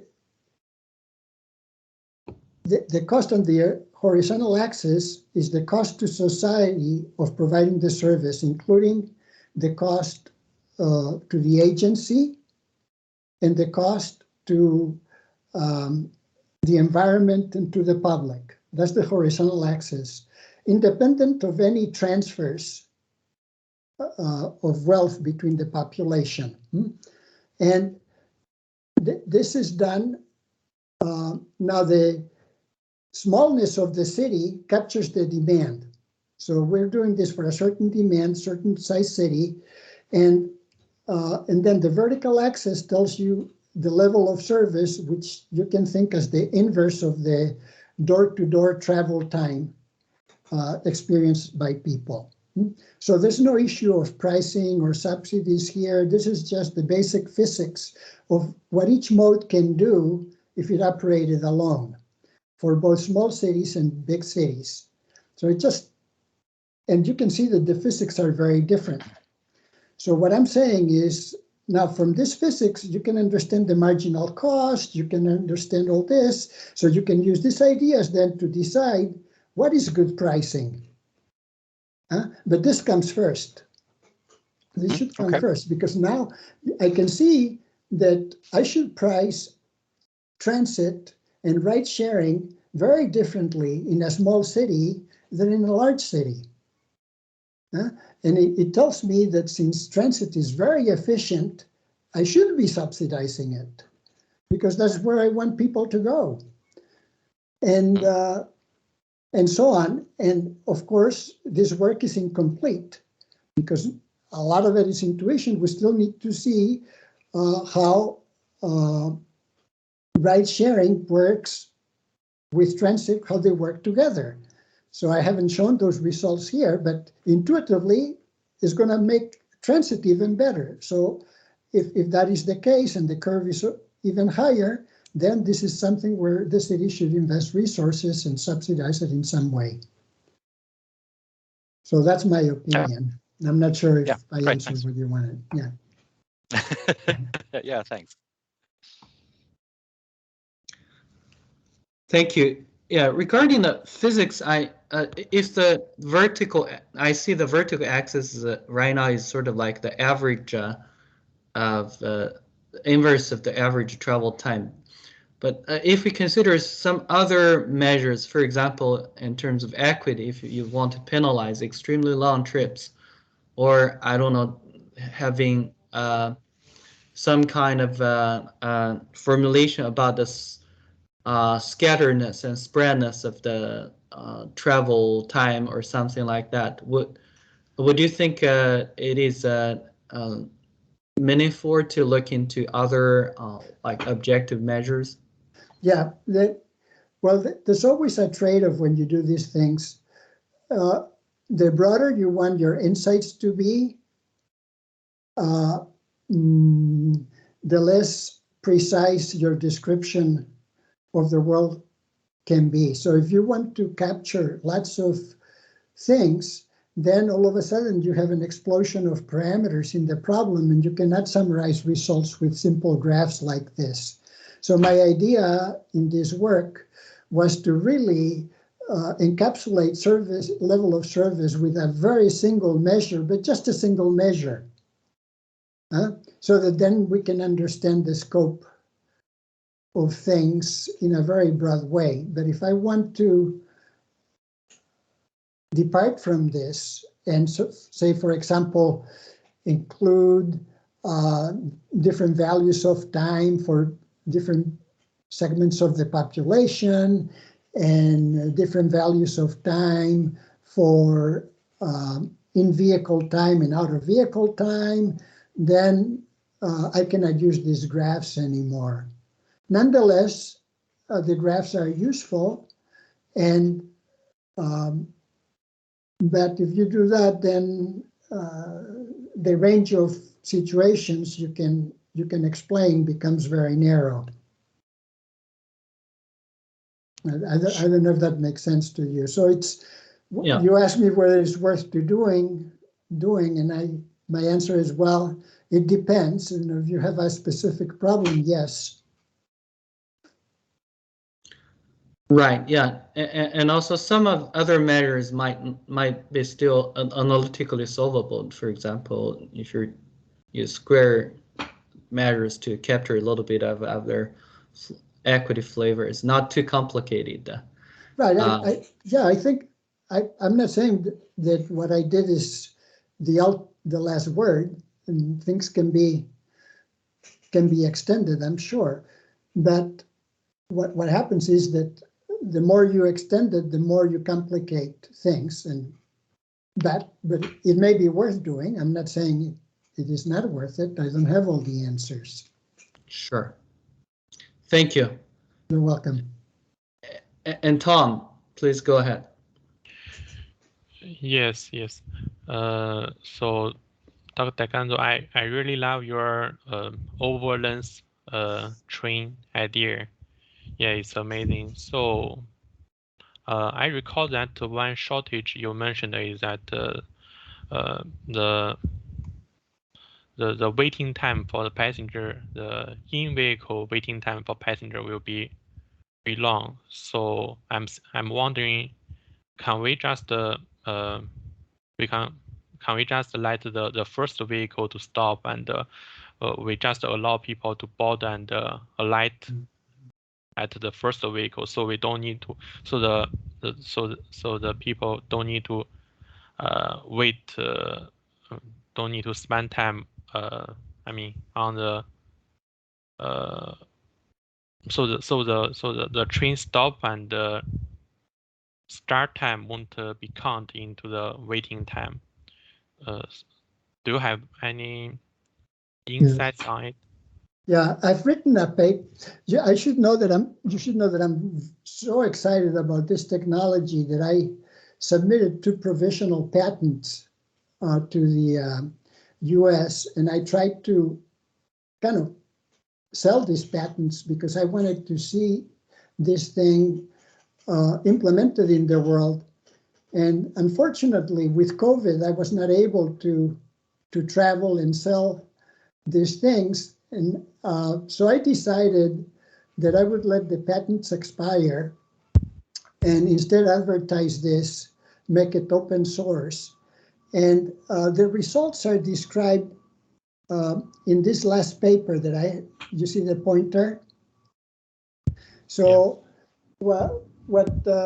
So there's many ways in which these trains can be organized with and without transfers. There's ways in which they can provide the exact same service as an ordinary train and carry almost twice the number of people without increasing the in-vehicle riding time of anybody.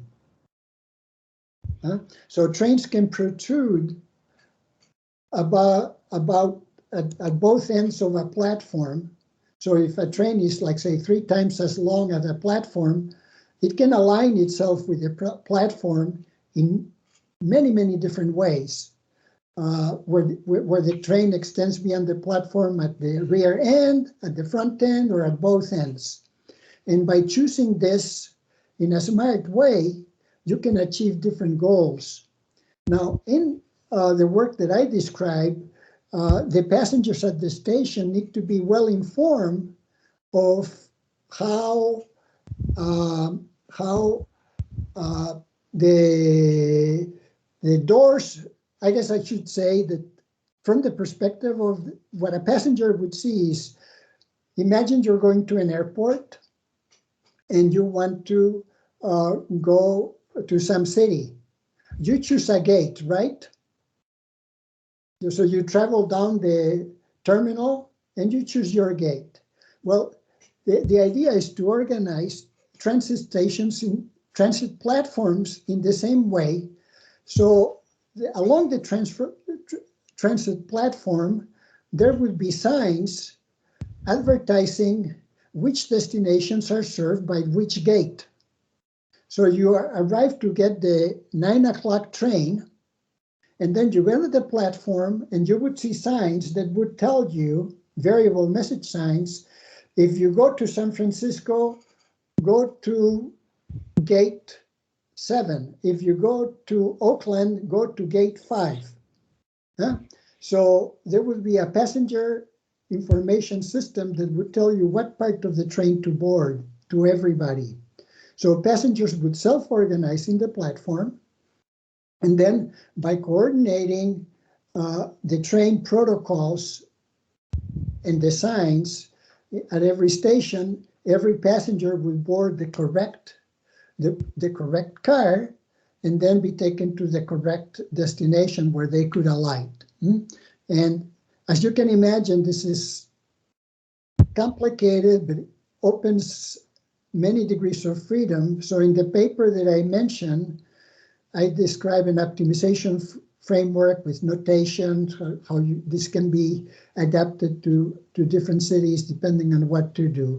So it really opens a new field, I think, in transit scheduling that eventually I hope it will catch on and be adopted. Probably in the future. I hope I get to see it. Yeah, sure. It's really a good idea. So I saw you just submitted this manuscript. So can we have the, no, can I have the? You know what I'm going to do? Yes. What I'm going to do is I'm going to upload it to, it'll take me maybe a few days. I'm going to upload it to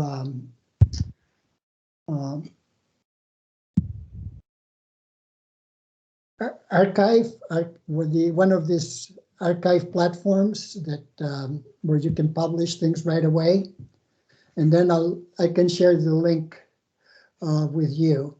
And if you want, if this interests you, Xiaopeng, maybe since you're in charge, you could also advertise this link in the website to the paper for anybody that wants to see it.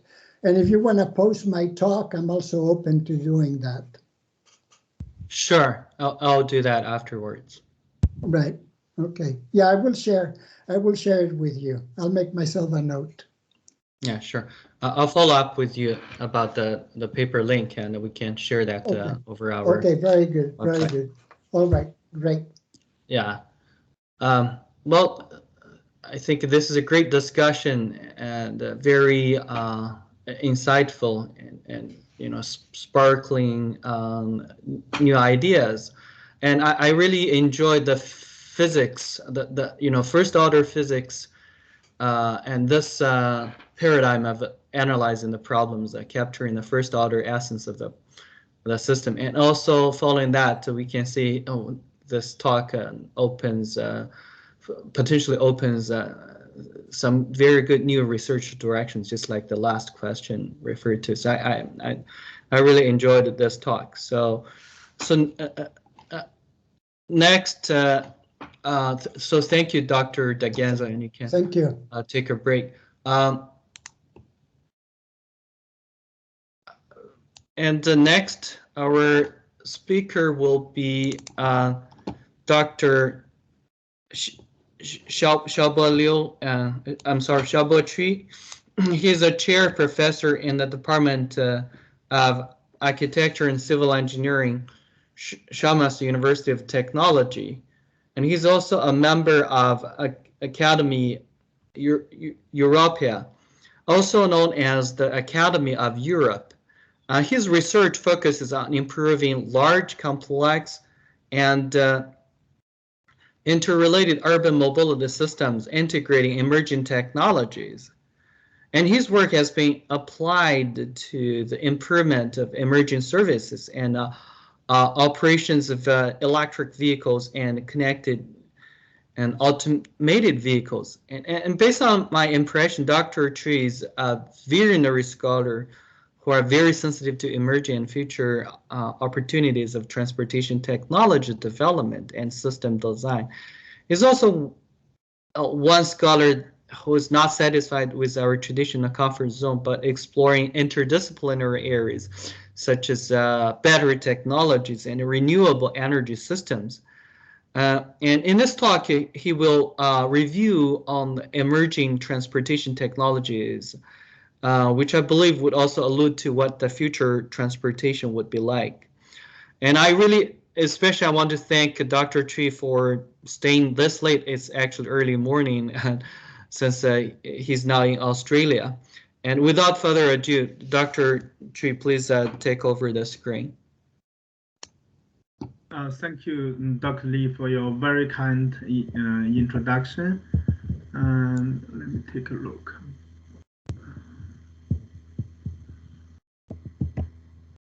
Can you see my screen now?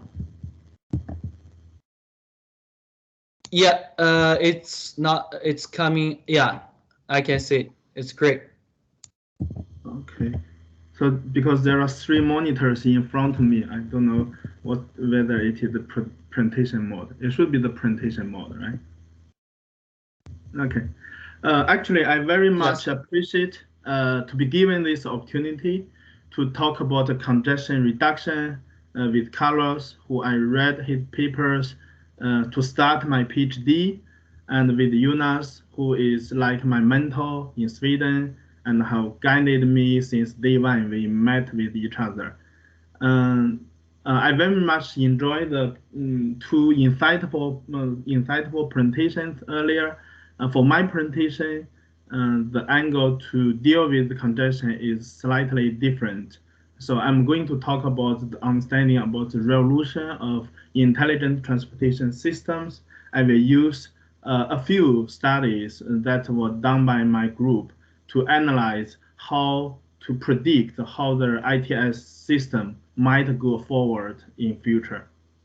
In this presentation, there will be a very minimal component of mathematics but more of the ideas, the outcomes, comparisons, progressions, and potential benefit when a new model, when a new system is implemented. The outline of my presentation, I will firstly talk a little bit about the evolution of transportation engineering. Transportation engineering traditionally is a very small discipline under civil engineering. And nowadays, transportation is a very large area that many departments, many research communities, including civil, computer science, electrical engineering, automatic control, industrial engineering, social scientists, all put attention in this area. So I attended pedagogic discussions last year, July, in Europe. And we proposed, at the end, we proposed 3 trends that might revolutionize or is revolutionizing transportation research and practice, including these 3 subtitles: new transportation mode, emerging transportation mode, and individualized high-resolution data and complex system of systems. So later I will use a few examples to illustrate these 3 trends. At the end of my presentation, I will summarize some tools or methods that can be used to deal with these challenges.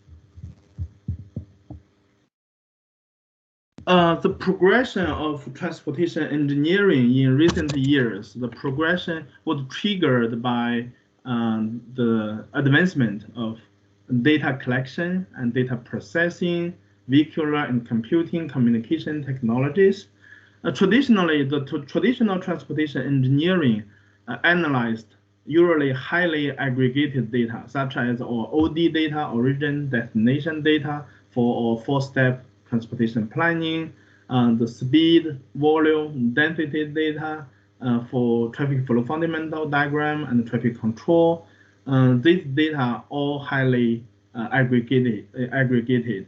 With the advancement of data collection, such as handphone data through social media or trajectory data through the connected vehicles, the new data that we are working with are mostly individualized, high resolution, and sometimes real-time data. With the real-time data, with the individualized data, we can conduct the bottleneck treatment, the network planning in a different way compared to what we did a few years ago. And another one is traditionally transportation engineering is to serve the transportation agencies. Even as of now, in the United States, in Europe, in Australia, most funding of transport faculty members are from Department of Transportation or transportation agencies. Today, Jonas is also here, who is overseeing very substantial amount of research budget for Swedish Transportation Administration.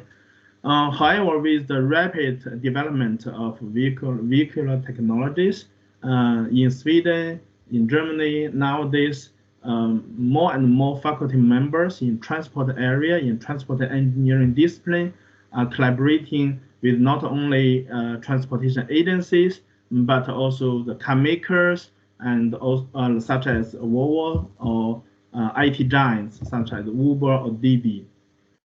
The third triggering point is the computing and communication technologies. In the past, the transportation system is more of the transportation management system, while now the transportation is very complex, interacting with neighboring systems such as the electricity grid, the communication, telecommunications, emergency services. It becomes a very typical system of multiple systems. So in this process, a very small sub-discipline on the civil engineering becomes a very large area that's basically interacting with all engineering disciplines and social science and business schools.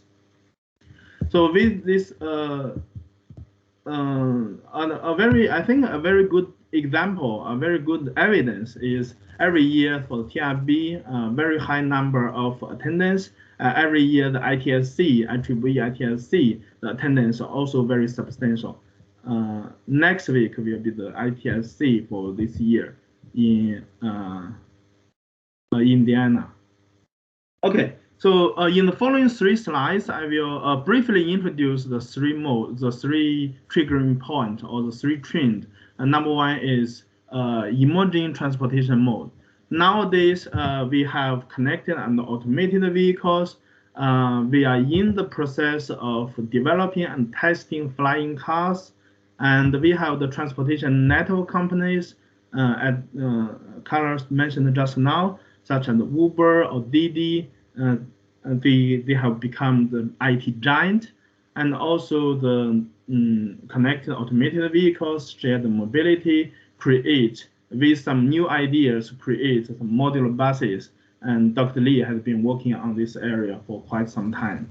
At the moment, as a traffic engineer, a transport engineer, according to my observation, we are relatively passive. Most likely, we work on the topic that with an invented new transportation mode, invented by other disciplines, how could we best incorporate and insert those new modes into existing transportation system?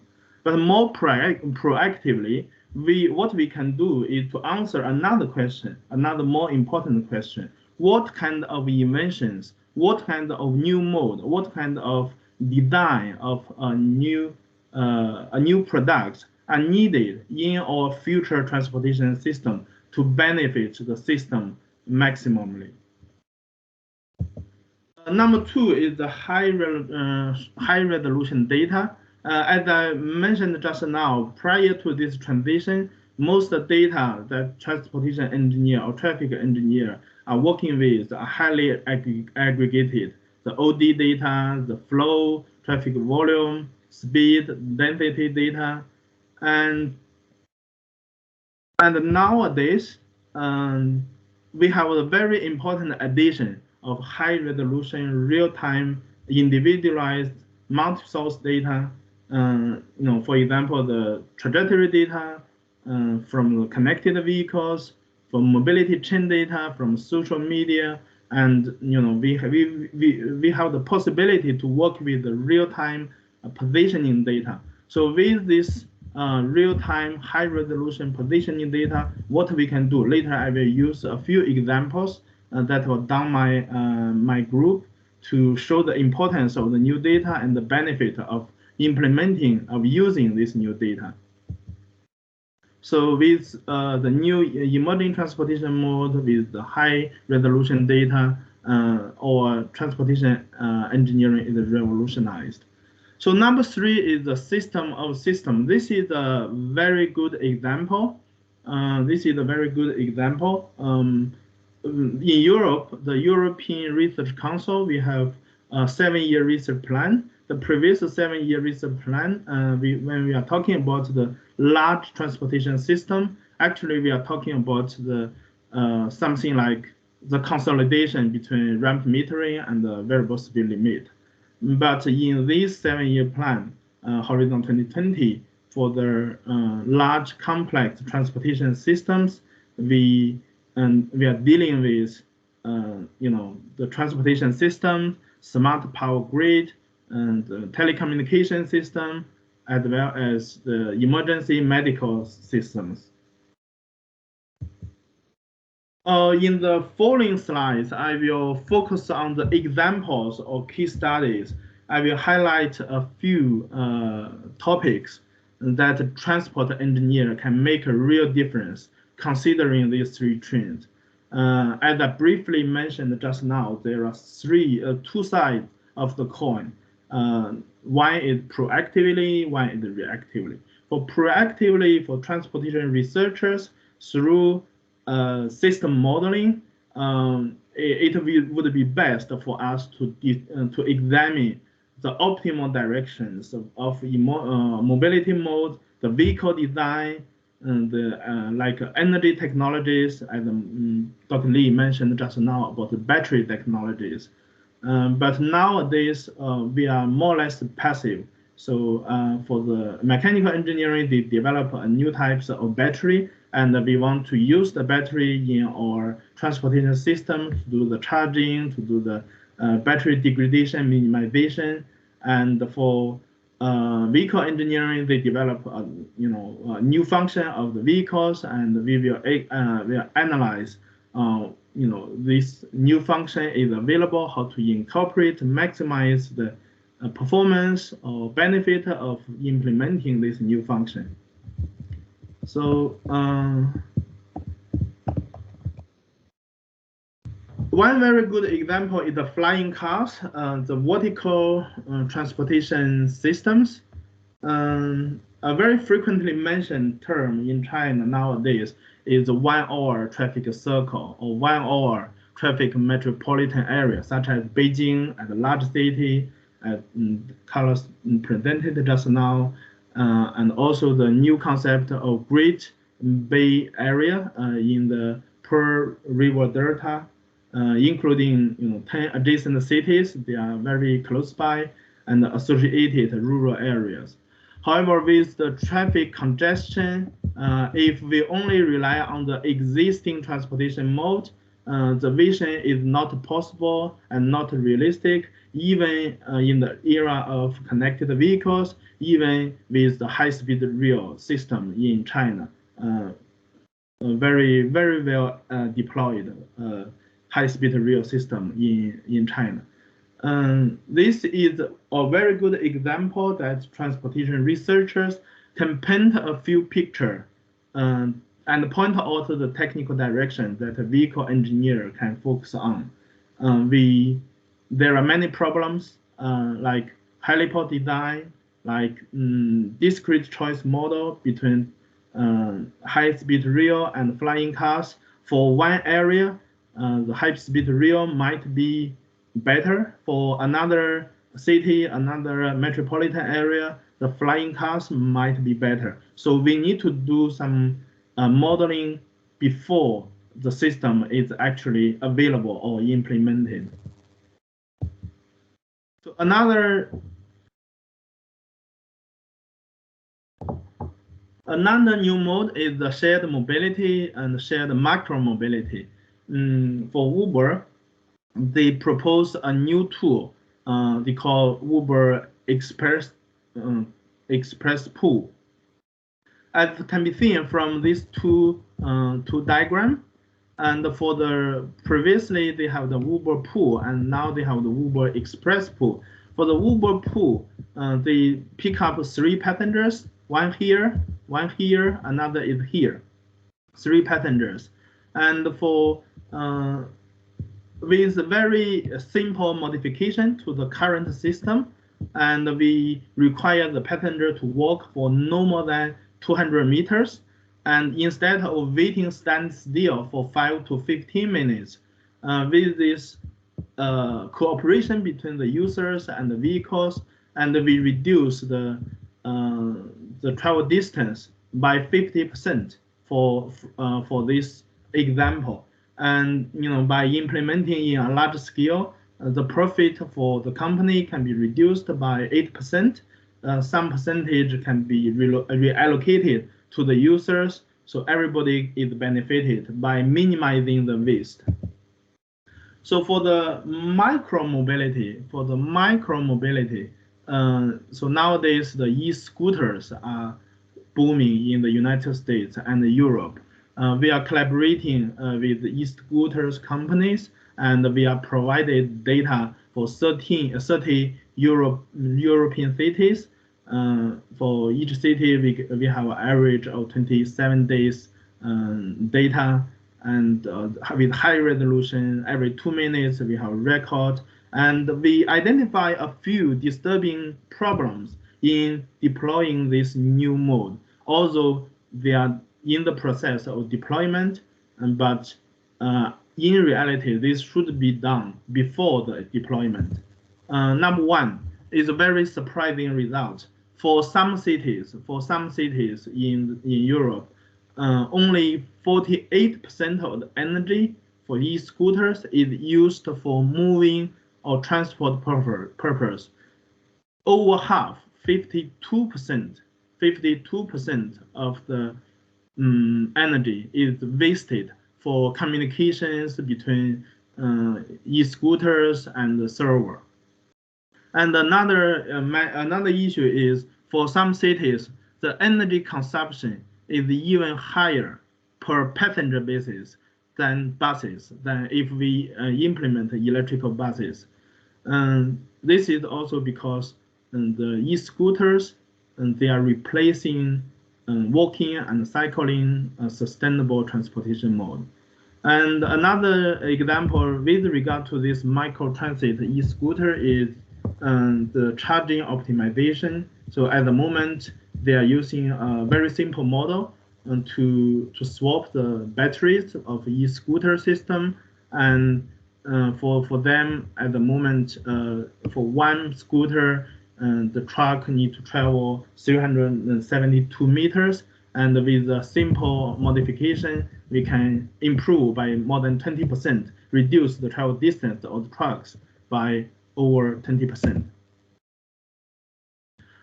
Certainly, the modular buses that Dr. Lee's group has been working on for quite some time is another very good and promising mode. It is developed by an Italian company. In implementing this system, transport engineers, transportation researchers, we can play a very central role at both system and the local level. At the system level, we have the demand supply asymmetric problem, we have transfer problem, infrastructure problem, we have the energy transmission and the energy usage problem, we have the equity problem caused by the major interchange. And at a local level, we still have the problem with adaptation with intersection signal timing. We have the boarding and the lighting design. We have the charging strategy design. So basically, to summarize the first trend, we as transport engineers should paint a vision and directions for technical innovators, also systematically maximize the benefit of implementing new transportation mode. So there are two perspectives, proactively and reactively. The second trend is that I want to talk about is the use of high resolution individualized data. I will use a series of examples to illustrate. Firstly, as long as we have real-time positioning data for a centralized system like this, if we have a mixed traffic flow, we have 30 vehicles, and out of these 30 vehicles, 10% are connected automated. That means 3 are connected automated. We can regulate the speed in real time. We have the real-time positioning data for each and every vehicle in this centralized system. We can precisely control the real-time speed of the automated vehicles to lead 3 platoons in a simple setup. I think for this audience, I don't need to over-explain this time space diagram. Basically, the performance is very clear, as can be seen from this comparison. With only 10% of automated vehicles at the ideal condition, we can totally avoid stop and go activities, which result in benefit in terms of you see the travel time benefit, in terms of the energy benefit, in terms of safety benefit. These are our simulation results for this particular example, but this is a single lane problem, is a very ideal situation. And if our centralized system has a better computational capacity, we want to deal with the multiple lane system. This is a further study considering the left-turning problem. Take a look at this traditional signalized intersection. Traditional signalized intersection, the left-turning problem, always the biggest problem. For this left-turning lane, this only one left-turn dedicated lane, 5 vehicles, we need to give 14 seconds to discharge these 5 vehicles. During this 14 seconds, only the vehicles from this lane and the vehicles from the opposite lane for the left-turn dedicated lane can use this intersection, use this 14 seconds. So that is a waste of our green time, waste of our infrastructure capacity. So in the era of connected and automated vehicles, if we have the real-time positioning data, this is the example here. We have 6 vehicles, 3 left-turning vehicles and 3 through vehicles. And because we have the real-time positioning data for all those vehicles, we develop a real-time vehicle sorting algorithm to reorganize the traffic flow. And we at the end, we have the 3 left-turning vehicles ahead of the 3 through vehicles, and then we can give the green signal to the 3 left-turning vehicles, and all 3 lanes can be used to discharge the traffic. For this particular example, the capacity will be almost tripled. The key is to have the high resolution, reliable, individualized, real-time positioning data, and with the 4 simple steps, we can reorganize the traffic flow. So this is the simulation result that was prepared by my group. It should be working, yes.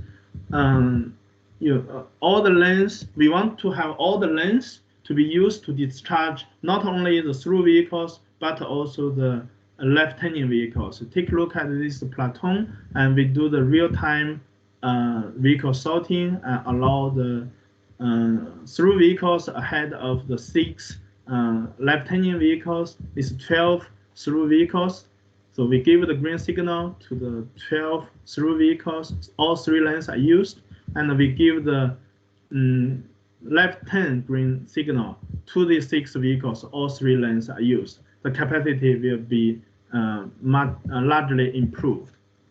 So the about 2 examples did not consider the geometry adaptation. This is the extension to take into account the geometry information from origin to destination. This black curve are the altitude.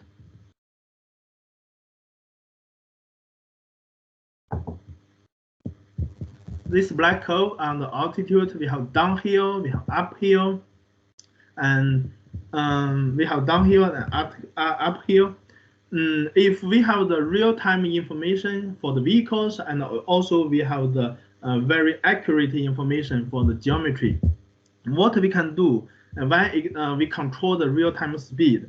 One very simple example is we have the lowest speed at the top and use momentum to accelerate. At the bottom, we have the highest speed, but still within the speed limit. We can minimize the braking and use more of the momentum for acceleration. So one simple idea can lead to very substantial amount of energy savings. So this example, we use the emergency electrical vehicles as the example for the case study. So we compare we calculate the real-time speed for that vehicle. We compare the energy reduction to around 4 to 8%, depending on the different geometry information, and also the battery aging for a few rounds, simulation rounds that we are doing. Basically, we have the battery life extension by around 20 to 30%. So last example, by using the high resolution individualized data, real-time data, is the emergency vehicles or emergency lane. Take a look at this freeway. This is a typical freeway system. We have 2 traffic lanes for vehicles to use and 1 emergency lane. Nobody is allowed to use if you are not emergency vehicles or under emergency situation. So which is a huge waste of 1/3 of the infrastructure capacity. You have 3 lanes, but only 2 lanes can be used.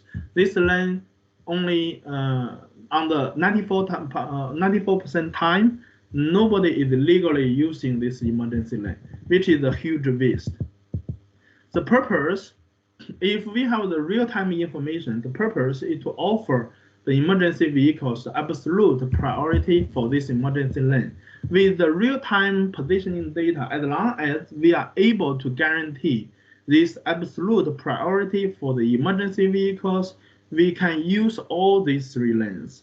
The only thing we need to do is when an emergency vehicle comes over, we reorganize the traffic flow to clear 1 lane. May not be this lane. We can clear the middle lane, we can clear the median lane. So we clear 1 lane for this emergency vehicle to guarantee its absolute priority. Aiming at this problem, we propose a real-time vehicle sorting-based lane management based on the similar idea with what we done in the signal left-hand problem in the signal light intersection. And the only difference is we need to clear 1 lane for these emergency vehicles. Under this situation, the system performance will be largely improved. This is our simulation result. As long as the emergency vehicles coming over, we clear the 120 meters ahead of these emergency vehicles to guarantee the speed, guarantee the absolute priority for these emergency vehicles. Ambulance coming over, the vehicles will make the lane changing to give the absolute priority for these emergency vehicles. Okay, the last trend or last topic is the system of systems. My group in Sweden has secured 2 EU projects in this area, mainly focusing on electrical buses, and the Biden administration also invested over 500 billion in the infrastructure bill for transportation electrification. We focus on the large system of transport, electricity grid, and telecommunications, charging system. We have conducted a series of studies, including the digital infrastructure deployment and charging infrastructure charger deployment to considering the battery mechanism, battery degradation. We also conduct studies in the electric public transport network design because the problem is different, and also the joint optimization with the scheduling, the charging infrastructure, and the fleet management. And we also consider the equity issue. In fact, in China, the number of electrical buses increased, the market share increased from 4% in 2016 to by 2020 is 54%. Is a very substantial amount of increase, accounting for 97% of the electric fleet in the world. While in Europe and the United States, the magnitude is at a level of thousands or even hundreds, and the number of electric buses operating on road. Network design, what we have done, and also the similar to what we did in the previous examples, the speed, signal, and charging synchronization problem. In the interest of time, I will simply summarize the techniques and tools that might be used to deal with these 3 trends. That are usually not covered in the undergraduate program in civil engineering. But in our research, we use those tools all the time. In the past, the data aggregated, easy to deal with, and now the data have high resolution with millions of times in amount. So in considering the complexity of the large system, the dynamics of in real-time control, and also the large amount of operations, the user's dynamic decisions, as well as the associated randomness. We will need to have the large-scale optimization, stochastic programming and optimization, as well as the machine learning integrating control and prediction. So this is the one basic research that my group is working on. In the model predictive control has been applied by many researchers in different disciplines, but the objective is to control. And for transport problem, many issues, we need to have a very good prediction. And based on the prediction, we do the design, do the planning, do the control, do the operation. So we propose the model controlled prediction. Okay. At the last, I would like to use just 1 minute to advertise a new journal that Professor Xuan Wang from Hong Kong Polytechnic University and myself are editing now. It's a new journal, Communications in Transportation Research, published by Elsevier. Our vision, the journal's vision is very consistent with what I presented just now. We expect the articles with data streams, with emerging transportation mode, and a general problem in transportation area. So far, the journal was launched in July. That's 2 months ago. In the past 2 months, we have received 29 submissions from all over the world. We have received many submissions from Europe, also United States, Hong Kong. And for the 29 submissions, for each and every one, we give a very fast turnaround within 12 days to give the first decision. So now 6 were published, 2 were almost accepted, and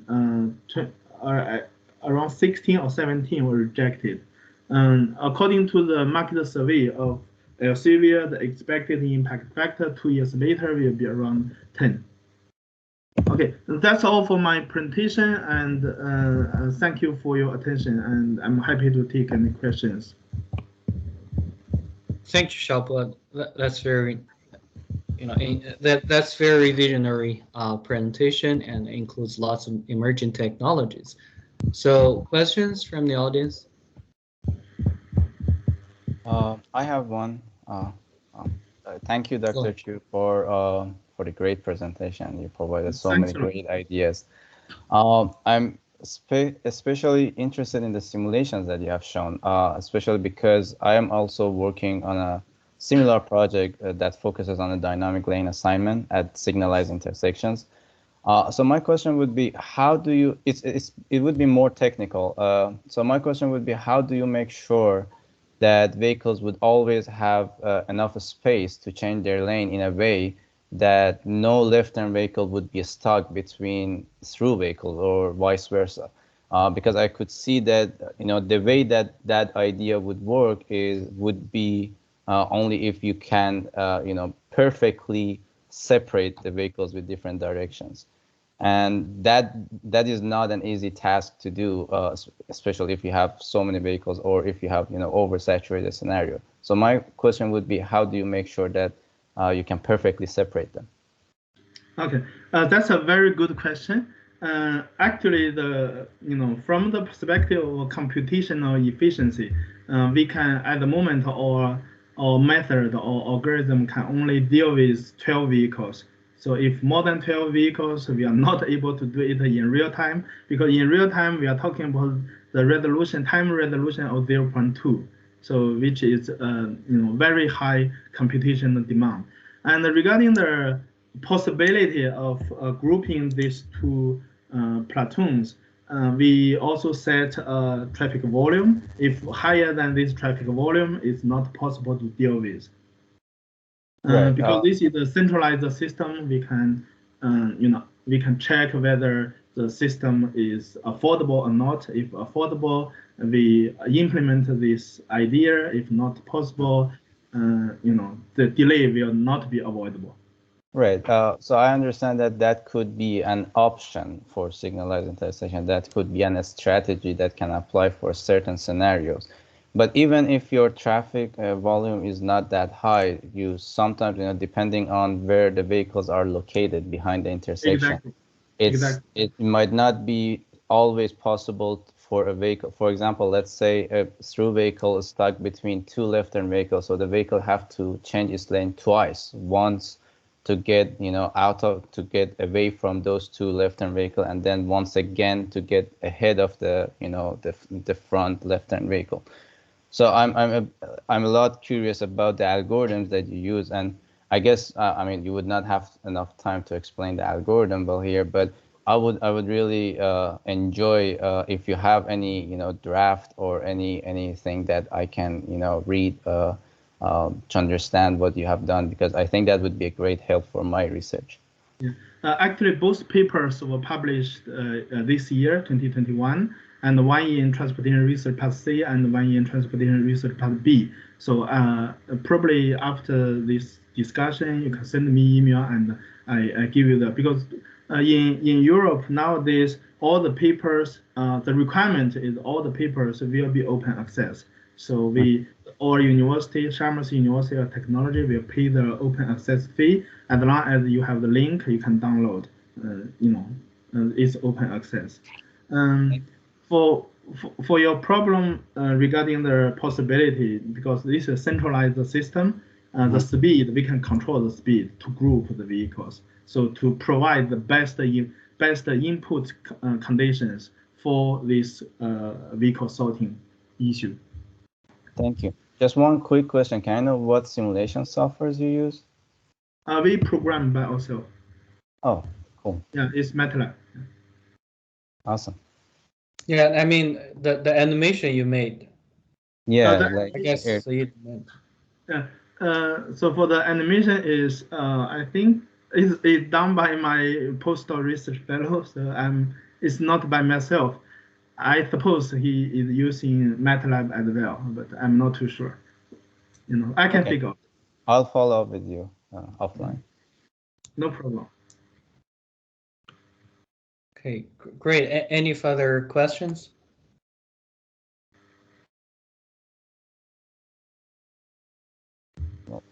I could have another one if no one else have questions. Sure, go ahead. So I saw a lot of ideas that I saw that you presented a lot of ideas for reducing congestion or addressing the congestion at our highways and roadways. But one of them that I did not see was underground highways. I recently saw that Tesla is working on that, and I think the idea is why having one level of road while we can have multiple underground. So I just want to know, what do you think about that idea? Whether is that feasible, or do you think that is easy to implement, or would that help addressing congestion? Yeah, certainly the underground highway is also part of the vertical transportation system. You have flying cars, you have the surface transportation, you have underground. So at the moment in the large cities in China, they have the very substantial amount, and also in Singapore, the large cities, they have the subway system, very well organized subway system. And I'm not too sure whether the underground highway from the cost perspective and also the number of passengers to be carried, I don't think it will be better than a subway system, because subway system usually you have 8 cars to can carry the quite substantial amount of passengers. The headway between the two trains will be as small as 2-3 minutes, but for the underground highway system, that's more or less, even we need to have bigger headway between two vehicles. That is a waste of the infrastructure capacity, because for one vehicle the length is, for example, 6 meters, and you need to leave 30 meters between two vehicles. So you only use around 15% of the road segment. It's not. I'm not too sure, because I didn't study this possibility, but in my first estimation or prediction, it may not be as good as the subway system. Thank you.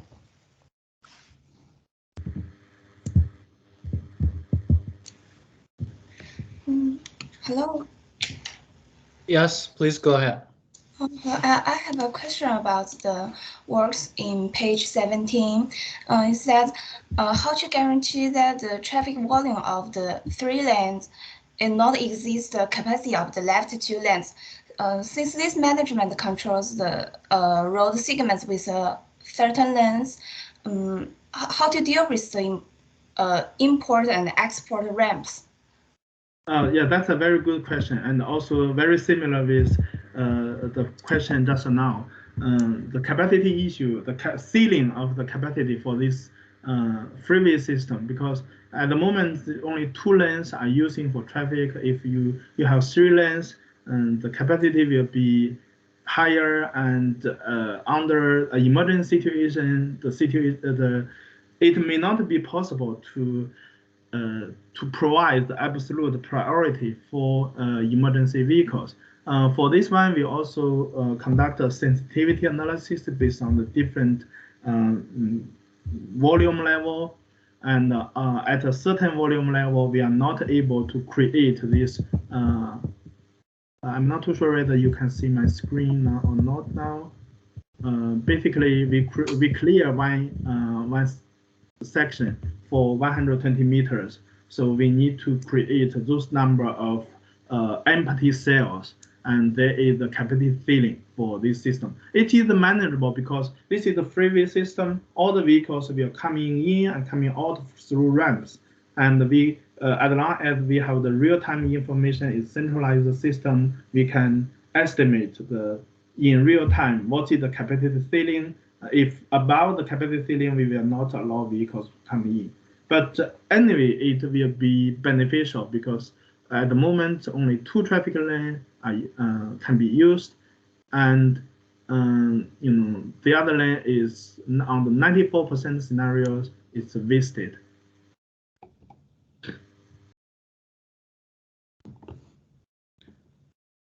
That's great, thank you. And I also have some thought about the new technologies and in relation to the previous presentation by Carlos. So some of these parsimonious analysis on the like cost and level of service structure, could be interesting if we consider the flying cars, because congestion mechanisms and sort of like dimensionalities are different between the flying cars in the air versus the ground surface transportation systems. So yeah, due to the change of the patterns, if we could integrate that into like Carlos's framework of analyzing urban system mechanism, it could be also interesting. So if for the surface transportation system is a 2-dimension system, if we have another dimension, and if we consider the area, the space that can be used for transportation purpose, is the later scenario compared to the 2-dimension scenario is the infinity times of the space. Right. I think some other researchers have been investigating the fundamental diagrams as far as I know. And also because China now, they have their own aircraft company, Shangfei. They will be competing with Airbus and Boeing. So the Airbus and Boeing, they are considering the possibilities of flying cars as the new market for probably 10 years later or 15, 20 years later. Yeah. Yeah, because definitely some market share will be absorbed by the Shangfei, the Chinese version of Airbus and Boeing. So they need to consider what's the forward for them to maintain their expertise. I see a hand from Nicholas Chen, student at USF, and also Dr. Zhang. Whoever wants to go first.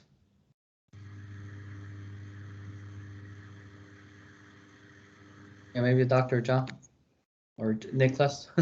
Nicholas, do you want to go first? I saw you raise the hand for a while. Yeah. Okay, yeah, sure. Very informative presentation, Dr. Qu.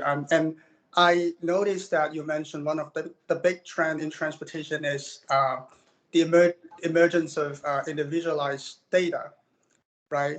And we've seen actually a lot of efforts in developing learning-based methods to analyze this kind of new data, but they are very computationally intensive, and they're very complicated, right? And from Dr. Daganzo's presentation, we saw that there's another type of method, another type of study that use relatively less information, less data to build simple analytical models to possibly capture the fundamental relationship between some simple variables in a transportation system. So I'm wondering if you see any potentials that we can combine these two type of seemingly very different or conflicted methods to like take advantage of their benefits. Actually, this is a very good question. I think is in alignment with what I said just now, proactive and reactive. Probably for the proactive, if we at the planning level, there is no such invention, there is no such product, and we want to point out the vision and directions for the innovators, and we can use, we don't have data under that scenario. So under that scenario, probably, that's the second direction that you are mentioning just now. And if we have a substantial amount of data for the reactive, we have the invention already. For example, the e-scooter deployment, they have been deployed for quite some time. They have data, but from the data, we need to analyze what's the problem. We identify the problem, and we use some learning method to point out what will be the optimal arrangement for their next step. So that is the reactive arrangement for the like a new transportation mode or recently deployed transportation mode. Okay. Yeah, thank you, Dr. Zhang. Go ahead. Xiaobo, very impressed by your presentation, and I know you're also very productive researcher with lots of papers in the very prestigious translation journals. Mostly done by my team, not by myself. Under your leadership and intelligence. It's more comments, but not the questions towards your presentation. So I heard that you were talking about the flying car, and mentioned about the macroscopic fundamental diagram. Actually, Dr. Mark Hansen at UC Berkeley did some research in the area, tried to using the micro fundamental diagram to figure out the capacity, the airspace capacity in the urban airspace. I think the purpose is more of, in the future, if we really have high density urban air mobility operations, then what will be kind of the capacity of the airspace that can accommodate to which level of the operations. And although there's still some limitations, the caveats of study, but I think it's a really good attempt. And another thing I just want to mention is, from my side, we're doing urban air mobility research. We're also doing the other shared mobility, including shared micro mobility research. And I think lots of things are related to what you have presented. So hopefully we have more chance of communicating and yes. Explore if there's any collaborative opportunities for journal paper writing or even for the project development. Yes, yes, we are more than willing to collaborate with your group. And actually, between Europe and China, between Europe and United States, there are many joint schemes to apply funding together. Right. Okay. Yeah, that's great. It'll be a good record to put for our next report promoting international collaborations. Actually, last year I attended a meeting, a panel discussion with EU Urban Europe, the European Research Council Urban Europe Division. So we are discussing with NSF counterpart to initiate some possible topics, and probably due to the that discussion was very productive, but probably due to COVID-19, all schemes are postponed.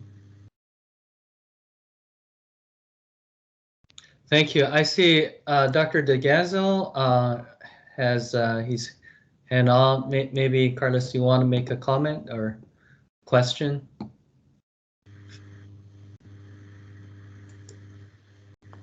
Yes, hi. I kind of interested in this flying car thing because when I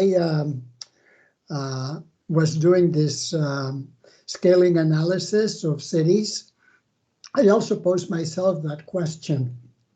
And I kind of decided that, yeah, if you added another dimension, things might be better. But the problem doesn't go away, really. For example, imagine a city, okay, and now you expand it to 3 dimensions. So you have the buildings, you have all the surface of the street. So the population is proportional to the volume or the workplace. But the capacity of the airspace to bring people from outside is proportional to the surface area that envelopes the city. So it's 2 dimensions versus 3. So if the cities only grow laterally and we control the building height, then yeah, there's a balance of the dimensions between supply and demand. But if bigger cities are allowed to have taller buildings, as always happens, in more dense workplaces, then even flying cars will not solve the conundrum to bring people from outside. So, of course, there's many other angles to think about this, what happens to internal trips and so on, but you guys can have fun with that. Yeah, that's great. Maybe we could add another curve on the cost and the level of service on top of the what you have there.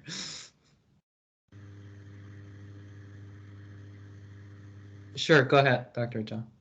Oh yeah, and just responding to what Carlos mentioned, yes, of course, if I think we did a research and I found out the percentage that were diverted to the ground transportation to urban air mobility is very small. It's not as claimed as other, for example, the Uber, when they started the Uber Elevate, they said, oh, this will be the dramatic change to our urban transportation system. But actually the amount is small, and it's a kind of supplementary mode for urban transition, and it provides kind of additional alternative to the people who are willing to pay and who really kind of restricted by the travel time. And I think in the future, transportation is really closely related to the urban planning, and the smart growth, the smart and connected community will still be promoted, and to avoid the kind of drastically increase of the density in the urban area, because it's not only transportation, but other utilities, infrastructure systems will be overwhelmed if the density exceeds a certain threshold. Yeah, just my 2 cents. Actually, the day before yesterday, I attended a discussion all the panelists are from urban planning area. And basically, I think this would be a very good idea to not only consider the built environment factors with all research in transportation engineering, but also some social factors like, social well-being and cultural differences. And so in Nordic countries, not only in Sweden, but also other Nordic countries, there are lots of flight shame for some people who are willing to take, who are more willing to wait for next bus because the next bus is the electrical bus. So they consider if you take the electrical bus, you contribute to the environment, and you encourage the government to invest more electrical buses. So nowadays in Gothenburg, we have over 600 fleet electrified. So all those factors, in the past, I never thought about these factors in my research, but in reality, it's very, very impactful and very important to consider those social factors, the psychological factors in all transportation modeling. Okay, great. So yeah, so we've enjoyed the three amazing speakers presentations, and also we have enjoyed the questions and answer sessions during the process. It's very nice we have so thorough exchanges. I would like to leave the remaining about 30 minutes time to the student council, led by Tom Shi and Saeed Soleimani Amiri, and they also asked a question before. And I hope I hope we could have some further discussion with the students and everyone else. It's really like a roundtable discussion. So maybe and I'll say some exchanges of bright minds. So Tom or Saeed, maybe you can take over from here. Thank you. Yes, thank you. So can you see my screen? Yes, go. That's great. Okay, yeah. Thanks for the speakers' exciting presentations. I really benefited a lot from the innovative congestion reduction solutions provided by the speakers. So first, please let me introduce myself. This is Tom Shi from the University of South Florida. I'm a member of the NICR Student Council. Also, I'm one of the main organizers of this NICR workshop. You can see this workshop is mainly organized by the USF branch of the NICR Student Council and coordinated by the members from the other three universities, including UC Berkeley, the University of Puerto Rico, and the University of Texas A&M. NICR Student Council is a student organization guided by the NICR. It aims to provide support and guidance to students' academic developments. For example, the NICR Student Council has supported the student to register for various congestion reduction related conferences, symposiums, and events. This is the first event held by the NICR Student Council. More interesting and helpful academic-based activities will be held soon. We plan to hold student poster competition and Shark Tank competition later. You are very welcome to subscribe the NICR webpage and newsletter to avoid missing these interesting events. I have sent the link to the for the subscription to the chat box, and you can check that. Next, we come to the panel discussion session. In this session, the audience can propose your question via chat box or by opening your microphone and speak out directly. The speakers will respond to your question if they feel the question fits their expertise. Next, let's give the stage to my colleague Saeed. He will help moderate this session. Thank you, Tom, for the introduction. And good afternoon, everyone, and thank you all for attending this webinar today. I am Saeed, a PhD candidate and a NICR Student Council member from the University of South Florida. Before we start this panel session, I would like to thank all of our speakers for their great presentations. And as Tom mentioned, we all have learned a lot today from this webinar. So thank you all for that. And I also wanted to thank Dr. Xiaobo Qu for, for helping us organizing this webinar, hosting it, inviting our, great speakers. Thank you, Dr. Lee, for all of your help. So without further ado, let's start the panel session. If you have any questions for our speakers, you can either unmute yourself and ask your question directly or write it down in the chat box. I will try to go through them one by one. If your question is directed to a specific presenter, you might also mention the speaker's name first and then ask your question. Otherwise, if you think that your question can be answered by any of the speakers, you may say this is for all the speakers. So let's start. If anyone has a question, please go ahead and unmute yourself and ask your question. You can also raise your hand if you want to save your spot.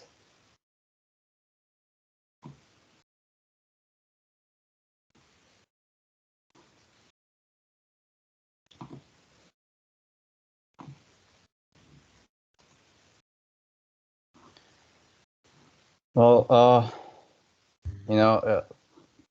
I can see someone is unmuting himself. No? So maybe I can start with a question. So, working from home has been proved to be a feasible and effective method to, combat congestion due to the COVID-19 pandemic. Are there potentials to adopt it as a congestion reduction strategy in the post-pandemic era? And if yes, how? And I guess that question is for all of the speakers.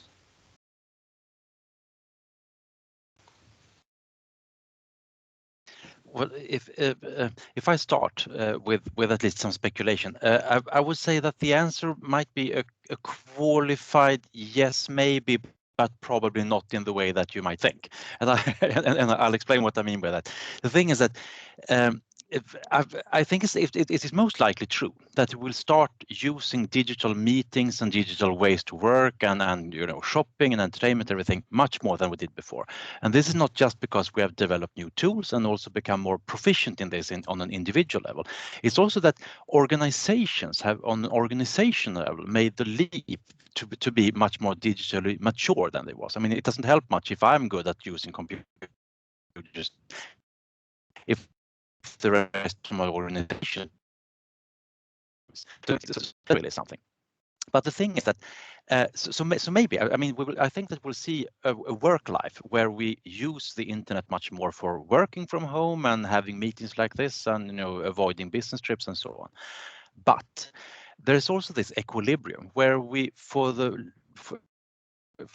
major part of the last 200 have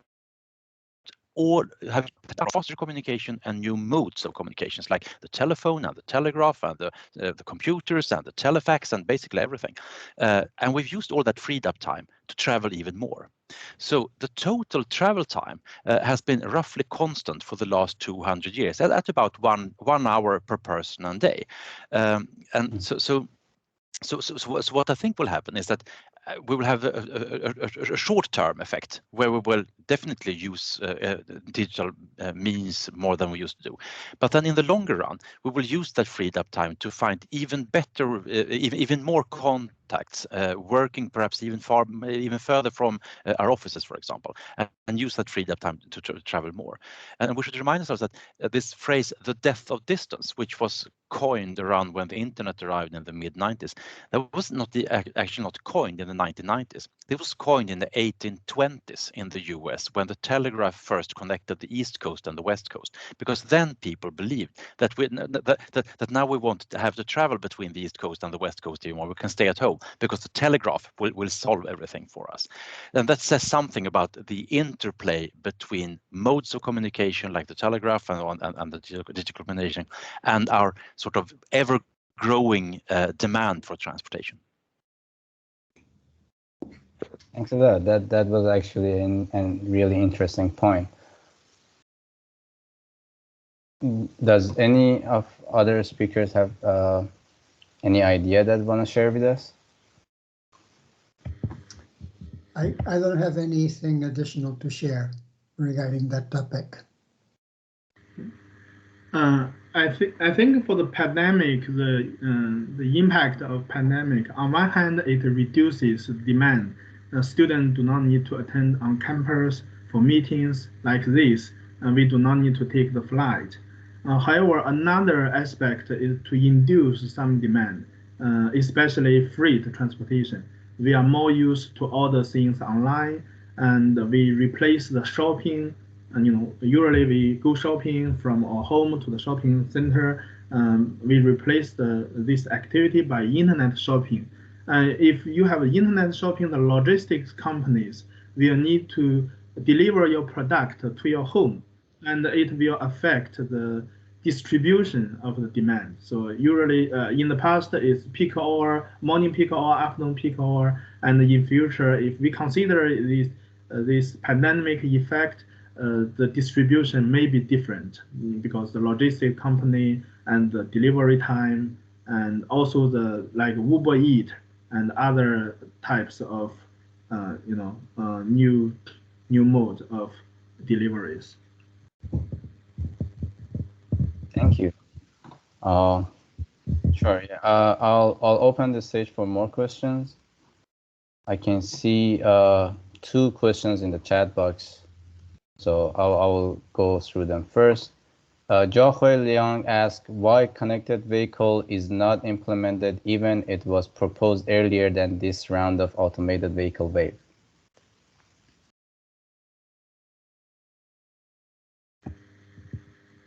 I'm supposing the question is for me.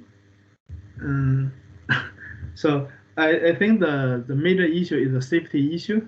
With the millions of kilometers of testing, still the trust of the general public to connected automated vehicles is questionable. Professor Xiaobo Qu just published one paper regarding the the perception of users. Professor Xiaobo Qu and Tom Shi published a paper in the Communications in Transportation Research regarding the public acceptance for the safety based on a rider experience. And now for my team, we are collaborating with the testing field, the outdoor testing field in Shanghai, which is a very large testing field, and 2 vehicle makers.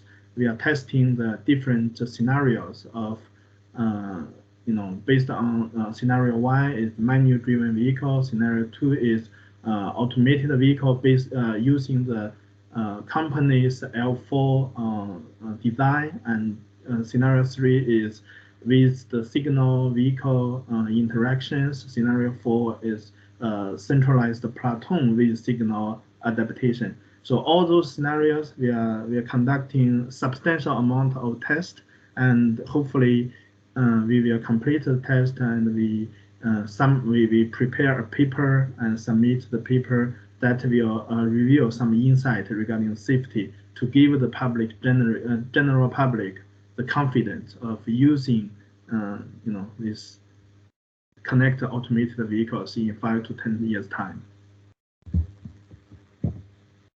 Thank you, Dr. Qu. Any additional thoughts on this?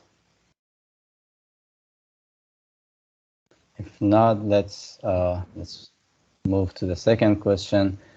Chairman Lee asked, Chairman Lee mentioned, thank you for the informative presentation. I'm wondering, as the innovation of new technologies, do you see the possibilities of adapting existing methods to model new technologies, or shall we propose new methodologies?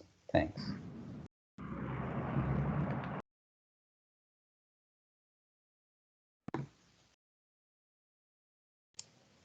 I didn't understand the question.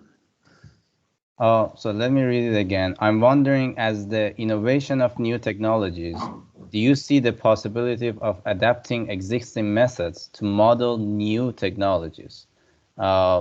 So basically, or shall we propose new methodologies from scratch, I think. Yes. Yes, the answer is I have a fair amount of experience modeling things, and I feel very strongly when something new happens, you should not fit the analysis, the tools that you have to the problem, but to develop the tools that are necessary for the problem. This is how physics has always worked, so that mathematics and physics have evolved in a symbiotic relation. So because as the problems get more complicated, well, we have to develop new math. This is no different. The problems are not as complicated, but very often they'll require that we use tools that have not yet been created to analyze the problem at hand.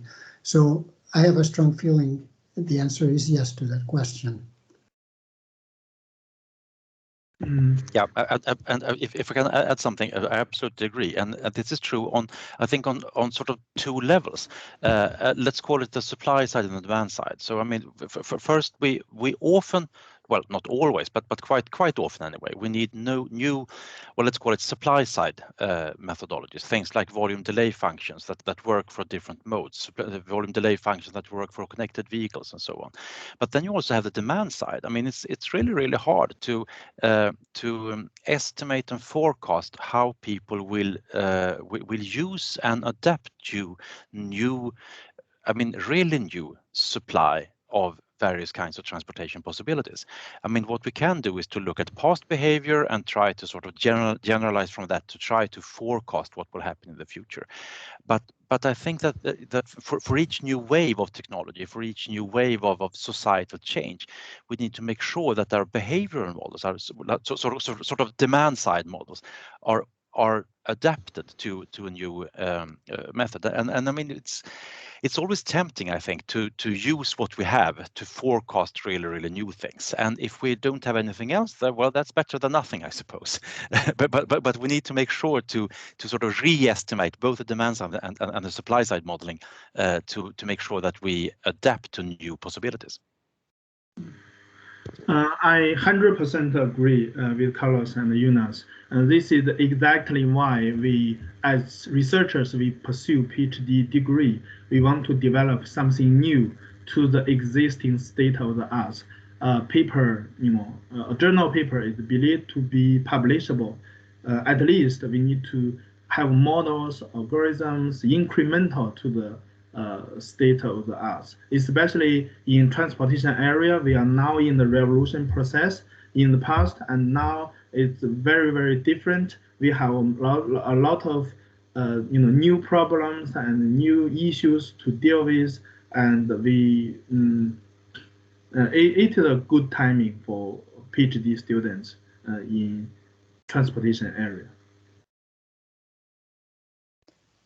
Thank you all. Next, Han-Dong Yao mentioned, thank you for the interesting presentation. I have a question for all the speakers. Machine learning or artificial intelligence has been widely used in transportation system in the past decades. Are learning-based models or traditional physics-based models better at addressing traffic congestion problems? So basically, I think I read the last sentence not very well. So basically, I think the question would be, are learning-based models better or the traditional physics-based model for addressing the traffic congestion? I have an answer for that. And it's that there's something that artificial intelligence can do very well. And there's something that humans with their creativity can do very well. And models and physics-based thinking are in this creation, imagination part of the equation that artificial intelligence has not yet addressed properly. What artificial intelligence can do very well is to deal with vast sorts of data to organize them and come up with short-term decisions that are more tactical in response to the changes in the data. Okay, and that's also very useful. So what's important is that in solving traffic problems, we have to apply each method of analysis and each tool to the domain where it can perform its task well. And in many situations, you need them both. So there's some things that artificial intelligence cannot do by itself. There's some things that humans cannot do by themselves. But if you want to organize traffic, artificial intelligence is not going to come up with good, fair, equitable congestion pricing schemes. But it will supply the information that is necessary to apply them in a distributed way, so that it's a blending of the two approaches that's important. So those of us that are interested in creating new things have to learn how to make good use of the benefits that artificial intelligence provides to us, but not to the exclusion of the imagination and creativity that only humans can bring to the table.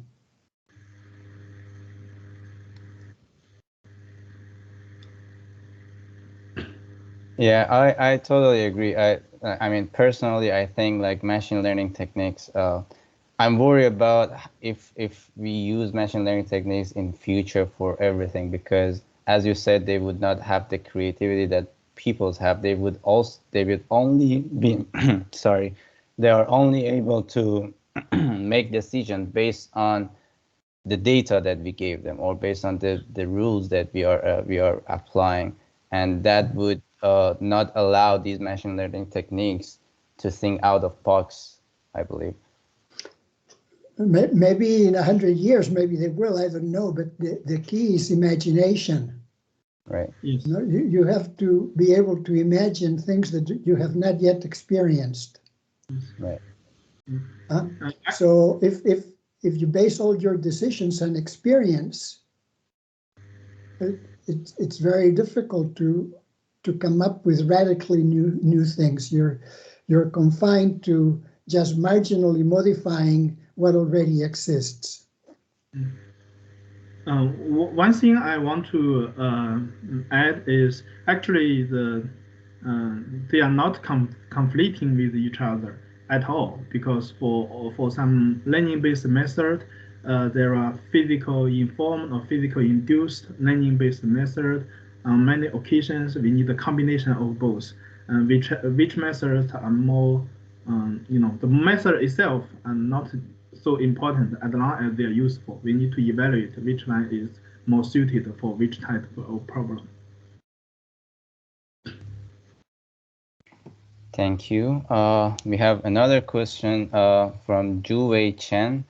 Currently, many studies focus on emerging technologies such as connected automated vehicles, electric vehicles, shared mobility, flying taxi, hyperloop.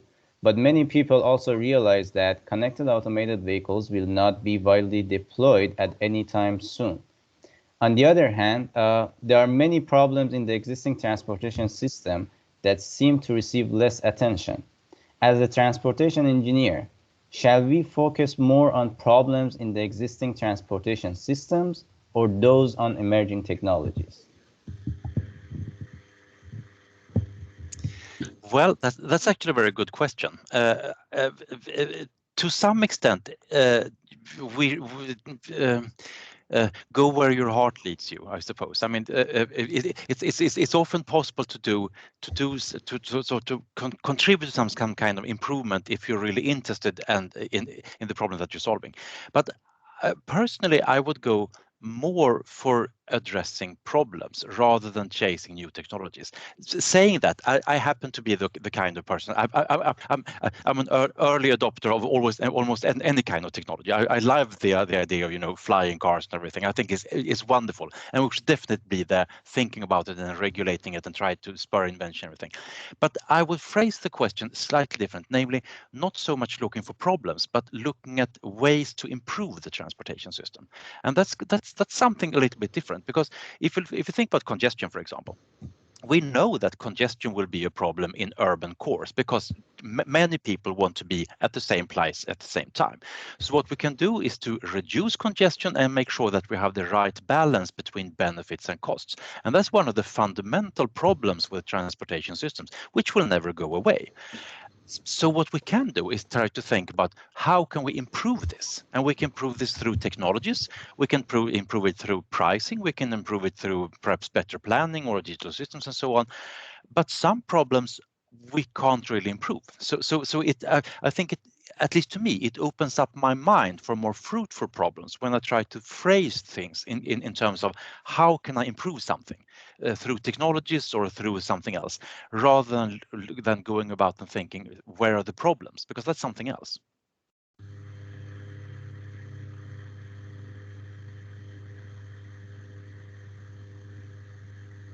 Thank you, Dr. Eliasson. Any additional thought on this? I encourage young PhD students to work on important fundamental and general topics with impact lasting for relatively long time. For example, if we believe electrical vehicles, the new energy vehicles will be the future. So we don't need to work on the topics like, the current combustion, the fuel vehicles, the emission problem. That probably in 10 years time, your paper will nobody will look at your paper because you work on a dated topic. Another example is like a roundabout. Roundabout may not exist in future, and if you work on these types of topics, the impact will be minimal. So work on important fundamental topics, the general topics in the transportation area, and for the impact for a longer time. Yeah, definitely. So I mean, if you're a student or in the beginning of a research career, I'd absolutely agree. You should look for the fundamental problems and also make sure that you develop your own toolbox. I mean, you need to make sure that you understand network modeling, demand modeling, econometrics and statistics, and applied math, basically. Because if you haven't learned that when you're a PhD student or slightly afterwards, then you will have a very hard time in transportation science. The only thing that I would add is that that the answer depends on what you're going to do with your life. If you're going to become a practitioner, then you should be. Well, the world needs good practitioners, so people who know how to make the world work in the correct way. So that's very important that you get the tools to do what you're going to be doing. But life is a continuing experience. The kinds of things that one does in your 50s and 60s are not the things that you're going to be doing when you're in your 20s. So you have to be open to learning new things. But if you're in the field, you have to be a good practitioner. Now, if you're in academia, then you should follow your heart, but you should also be smart about trying to do and work on the things that you think are important, especially things that you think nobody else has done. Because if you're successful in finding a topic that nobody has done before you, then you can do everything that it's easy and get a lot of credit and leave what's difficult for others who will add epsilon and build on what you're doing. That requires imagination and creativity so that you can identify these hot topic areas that are not hot yet, but you will make them hot. So there's a little bit of strategy there, but again, and you should also recognize your talents and your limitations so that you can optimize what you do with your life as you move forward. Thank you all for the great suggestions. This would be so helpful, especially for the new PhD students, I believe. Dr. Colucci mentioned excellent presentations, outstanding speakers, a complete success this NICR workshop, strategically addressing congestion reduction in the smart mobility area. My sincere congratulations to the NICR Student Council and to the administrative staff that assisted in pulling together this productive and practical workshop. Thank you, Dr. Colucci, for the nice words. And we are actually reaching, the end of the time. It's almost 2:30 over here on Eastern time, and I don't see any other questions. So thank you all for the great presentations and great answers to the questions and suggestions. Dr. Lee, I'll give the stage back to you. Yeah, thank you, Said. Thank you, Tom, for running this nice session. Very interesting and I think inspiring questions. And actually, some of the questions were directed to students, but I also learned a lot about at my career stage from your thoughts and wisdom. So, and one thing, some people talking are, there is a huge growth of transportation related industries these years. If you look from 2000 through 2020, the transportation is definitely a big growth sector, and emerging technologies and also other things like energy and environment. But there are also some people saying, if you look at the transportation related companies, if you look at their CEOs and founders, many of them are from different backgrounds rather than transportation engineering. So I really get I think I resonate with all these great comments to inspire our students to just try to be imaginary, try to take the good opportunities and get out and pursue these positions and opportunities out there, and not so that's all the beauty out of the starting from the research entities, starting from the academia, but eventually trickling down to impact practice and leading the improvements and revolution of the and evolution of the society. So that's very nice. So I think finally I want to thank all of you, the great speakers, and I know some of you have different time zones like Jonas and Xiaobo. I really appreciate, and also Carlos, it's really a long session for you, and I also thank all the audience, and particularly those who stay with us till the last. And this is a long but very exciting session. I learned a lot. So with this, any last comments or remarks? Wonderful workshop. Yeah, no, thank you. Thank you very much for organizing. It's nice to meet some of you for the first time, hearing what you have to say. I've learned a lot too. Also nice to see my old friend Yu. Hi. Good to see that you're doing well, and hi everybody. Yeah. Thank you. Yeah. Very nice to be a part of this. Thank you. That's good. Right. Yeah, thank you, Xiaobo, for this opportunity to talk about congestion reduction together with Jonas and Carlos. Before we leave, I see a comment. Can we take a photo before we leave, just so we can show our smiling face and best looking? Sure. So I believe Christina, could you help with it?